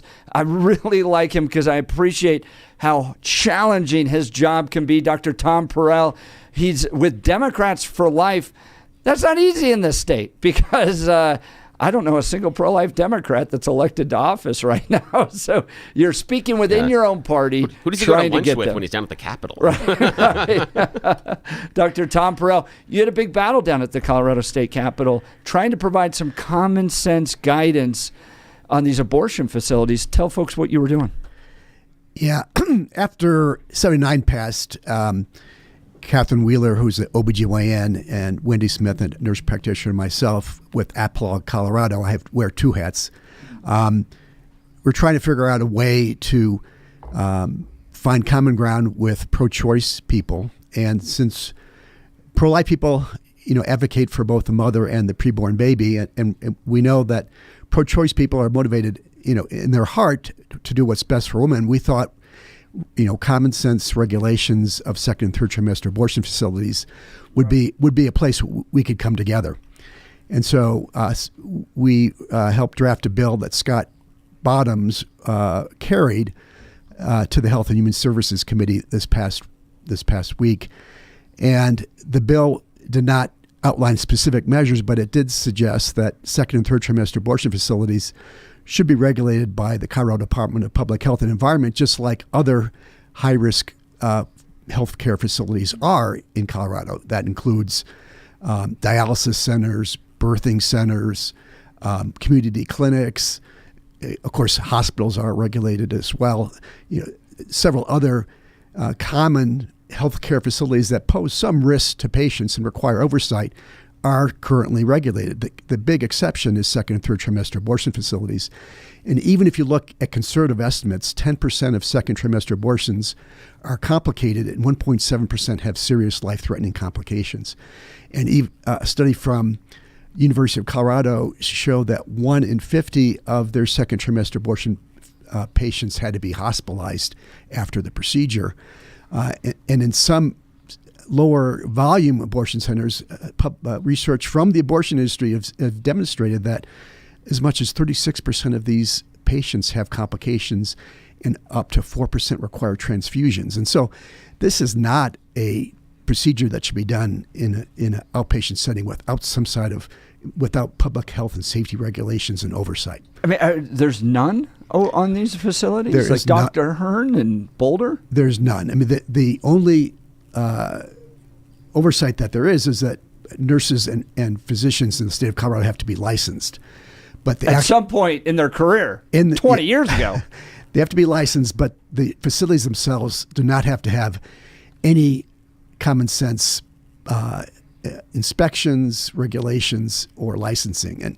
And that's all we were asking, is that CDPHE create a process, and you could get input from the abortion facilities themselves to create the regulations. And we proposed that, knowing that there are women that are being injured and even dying in Colorado that could be prevented if there was better oversight and standardization of public health and safety regulations. So I want to wrap my brain around this and help our listeners understand this. The folks that are motivated because in their minds to protect women, give women choice, all that stuff. Women, I mean, you go to the abortion rallies, it's all about women, right? They are not willing to support any type of oversight on second and third trimester abortion facilities where women are being injured. And in particular, there was one in February, right, up in Fort Collins that died at a facility. Yes, we heard testimony at the committee meeting where a woman who had a mid to late second trimester abortion, 22 weeks, had a life-threatening complication. The person who related the story had talked to the grandfather of the woman that died. She was 18 years old. Her name was Lexi. And she had a catastrophic complication, and they weren't prepared to deal with it. Every indication was that her transport to a hospital was delayed, that Planned Parenthood didn't request lights and sirens, which would be appropriate in somebody who's having imminent life-threatening complication of the abortion, and she died tragically. And we also heard testimony that recently at the same facility, a woman had perforation of her uterus, and a fetal part was found in the abdomen after trying to do corrective surgery. I mean, these kinds of things. A fetal part being a part of the baby's body was left in. The head was floating in the abdomen, these kinds of things can happen even if somebody is skilled. But I could guarantee you that if there were a hemorrhage cart, if there were public safety regulations pertaining specifically to second, third trimester abortions, the chances of these would be markedly diminished.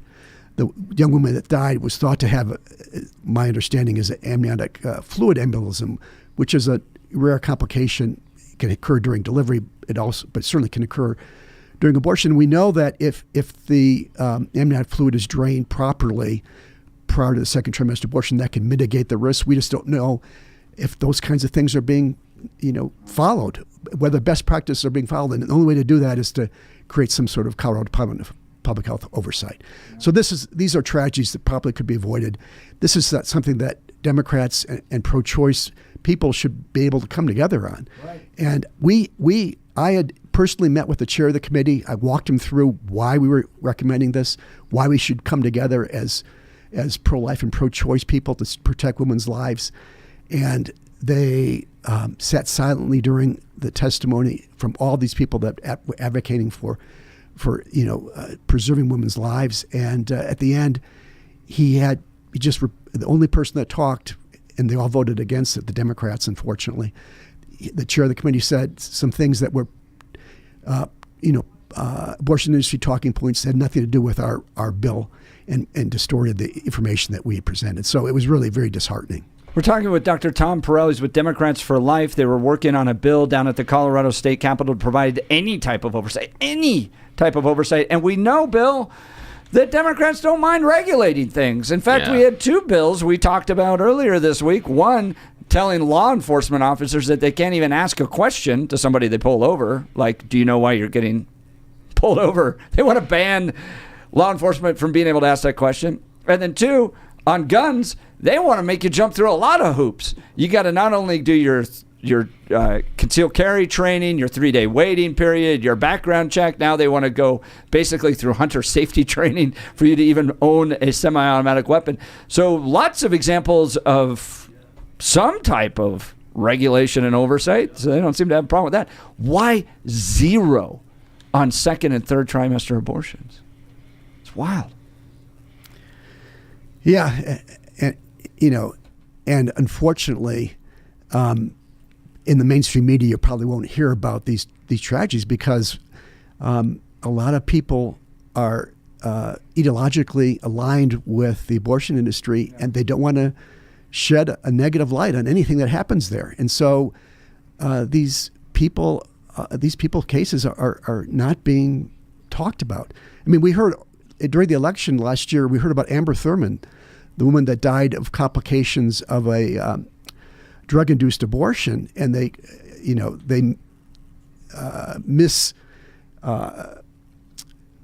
identified the reason. They said it was abortion restrictions rather than just the abortion itself.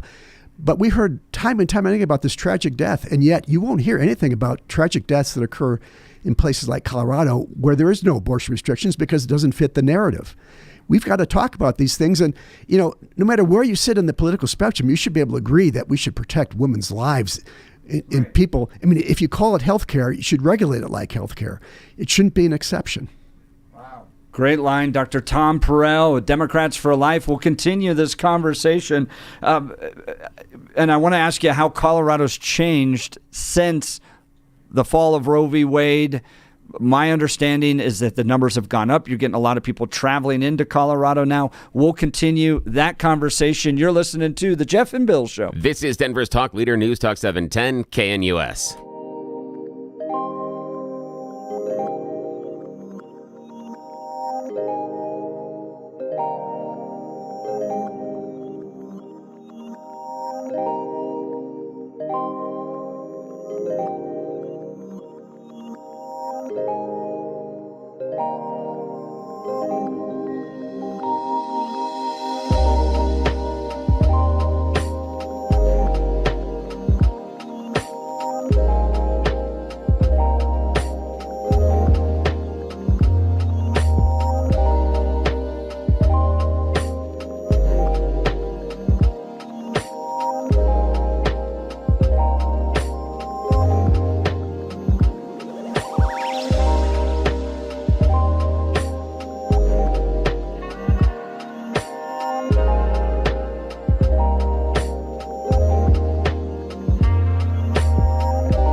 Welcome back to the Jeff and Bill Show. Monday is St. Patrick's Day, and there's a lot coming up this weekend. I want to talk to you about my friends over at the Black Eyed Pea of Colorado. If you are looking for some great Irish feast food this weekend, you got to check out the Black Eyed Pea. It's a 3-day celebration. It starts Saturday, March 15th. It's going to run all the way to Monday the 17th.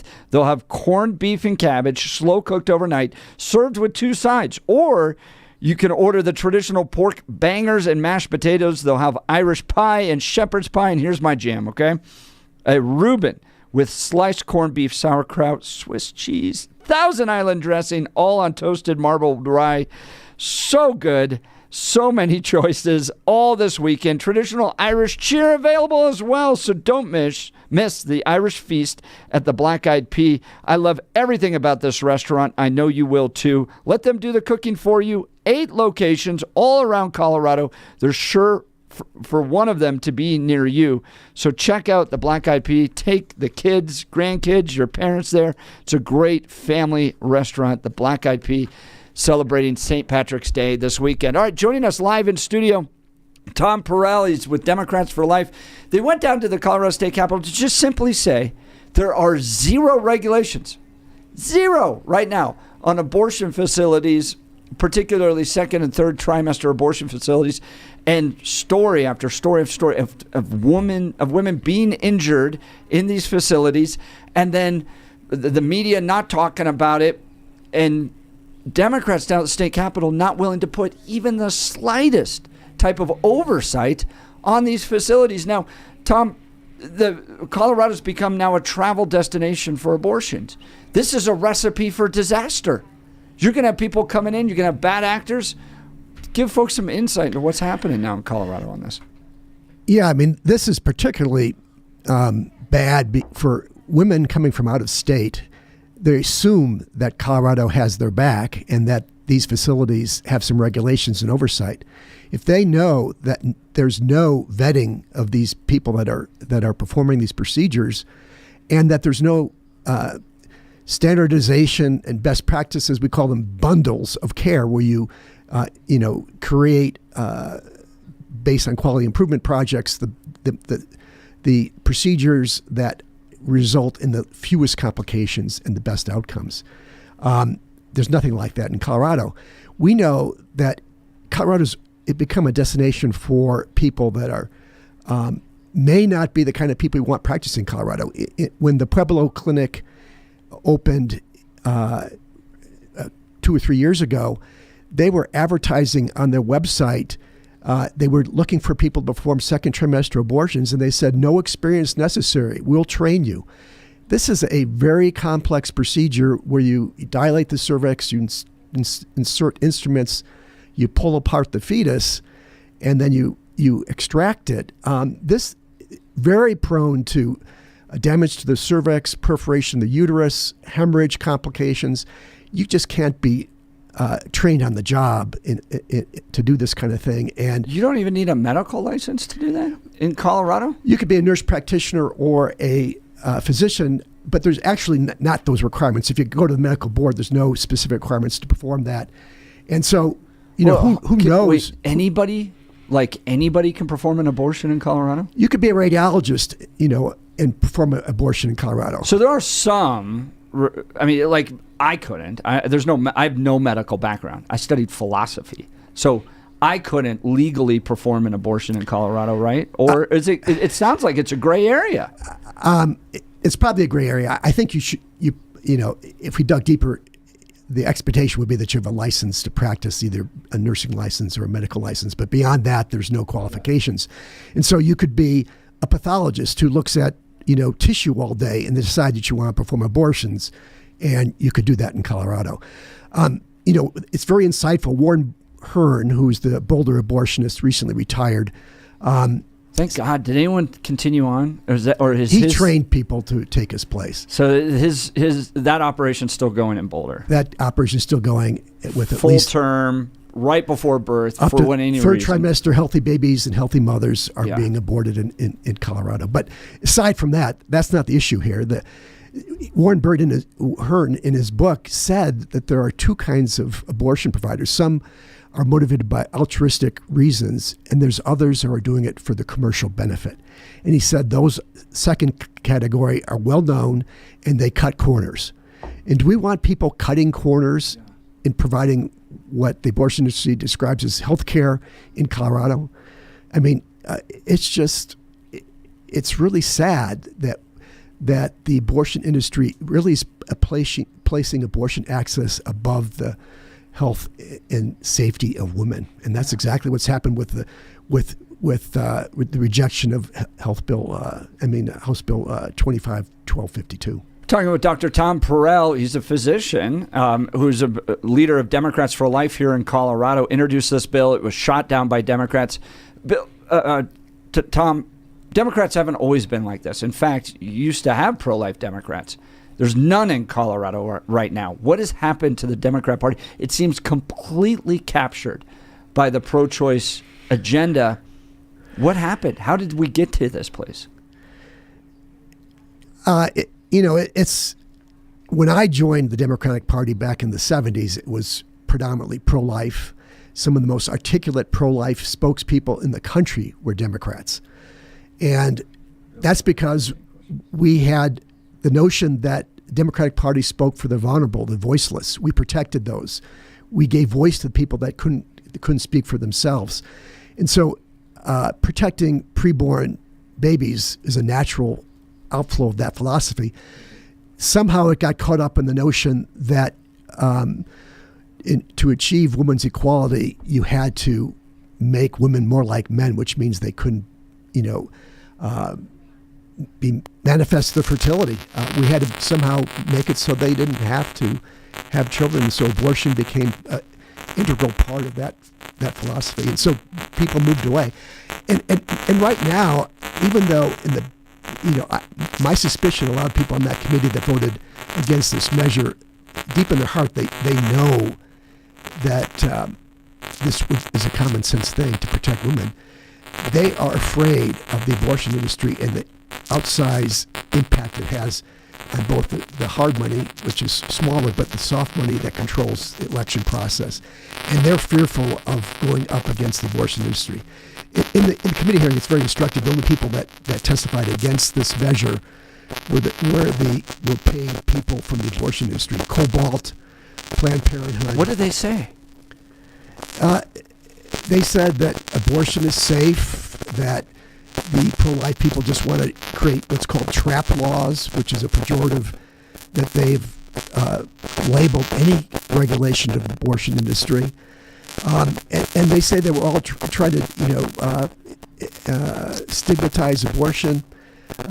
And the chair of the committee, who I talked to and gave a 12-page paper, which is heavily referenced why he should support this, said at the end that, ACOG says that you don't need abortion regulations. ACOG is the American College of Obstetrics and Gynecology. They are a abortion advocacy organization, and it's like going to the oil and gas industry, asking them, what kind of regulations should we have for your industry? They're advocates for it, and they're not a reliable source. He said that abortion is 14 times safer than giving birth, which is a deeply flawed study that we don't have time to go into depth, but it's flawed. It's looking at early abortion comparing to full-time birth with C-sections, and it's like comparing apples and oranges. It was all misdirection. It's all propaganda from the abortion industry, and they all regurgitated it. And the other people sat quietly, other Democrats. I think they knew in their heart that they were voting against women that they represented. Talking with Dr. Tom Perille, Democrats for Life. All right, so Colorado has claimed this mantle. I was down there fighting alongside you for many of these, that we're going to do totally unrestricted abortions at any point, at any time, for whatever reason. Now we're to the point of taxpayer funding for abortions. Do we have a sense of how Colorado's changing right now? And I ask that because the states around us are saying we're not going to do abortions, so people are going to be traveling to Colorado. Are we seeing more abortion facilities pop up? What are you hearing out there? Because if they're not regulating it, that information is not getting out. We don't really know how many abortions are even being done in the state right now. But what are you hearing on the ground? Yeah, I think abortion is getting more dangerous in Colorado for several reasons. One is we are allowing our abortion providers to prescribe drugs against their substance people all over the country without ever seeing them, without doing ultrasounds or other tests that used to be considered standard of care. And so there's all those risks for people, not only in Colorado, but across the country. And then because of the lack of regulation and the shield laws we put in place and the impediments to even bringing malpractice suits against abortion providers, this is like a cowboy town for the abortion industry. You could do anything and have no oversight, and who knows what's happening. And it may only be until a huge tragedy like the Gosnell episode in Pennsylvania, where it came to light after more than a couple of decades of gross malpractice and injuries and women's deaths finally came to light. That may happen in Colorado. It's just really sad. I think that it takes something like that to maybe stir the conscience of Democrats in our state legislature. And I think it's going to take people coming from within the industry to try to blow the whistle on that. So if you are a practitioner, if you are working in any of these facilities and you are listening to this interview and there is stuff happening that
to the Jeff and Bill Show. Joining me live in the studio is Dr. Tom Perille with Democrats for Life. He introduced a bill down at the Colorado State Capitol because as a physician and as a Democrat, he cares about what's happening to people, and he's realized that the state is not providing any medical oversight on these abortion facilities. So even if you care about women, let's say you're pro-choice, you care about women, they're not doing anything. And you were telling me this shocking statistic that CDPHE, the public health for Colorado, they don't even know how many abortion facilities there are. They're having to go Google it themselves because there's no record. Is that right?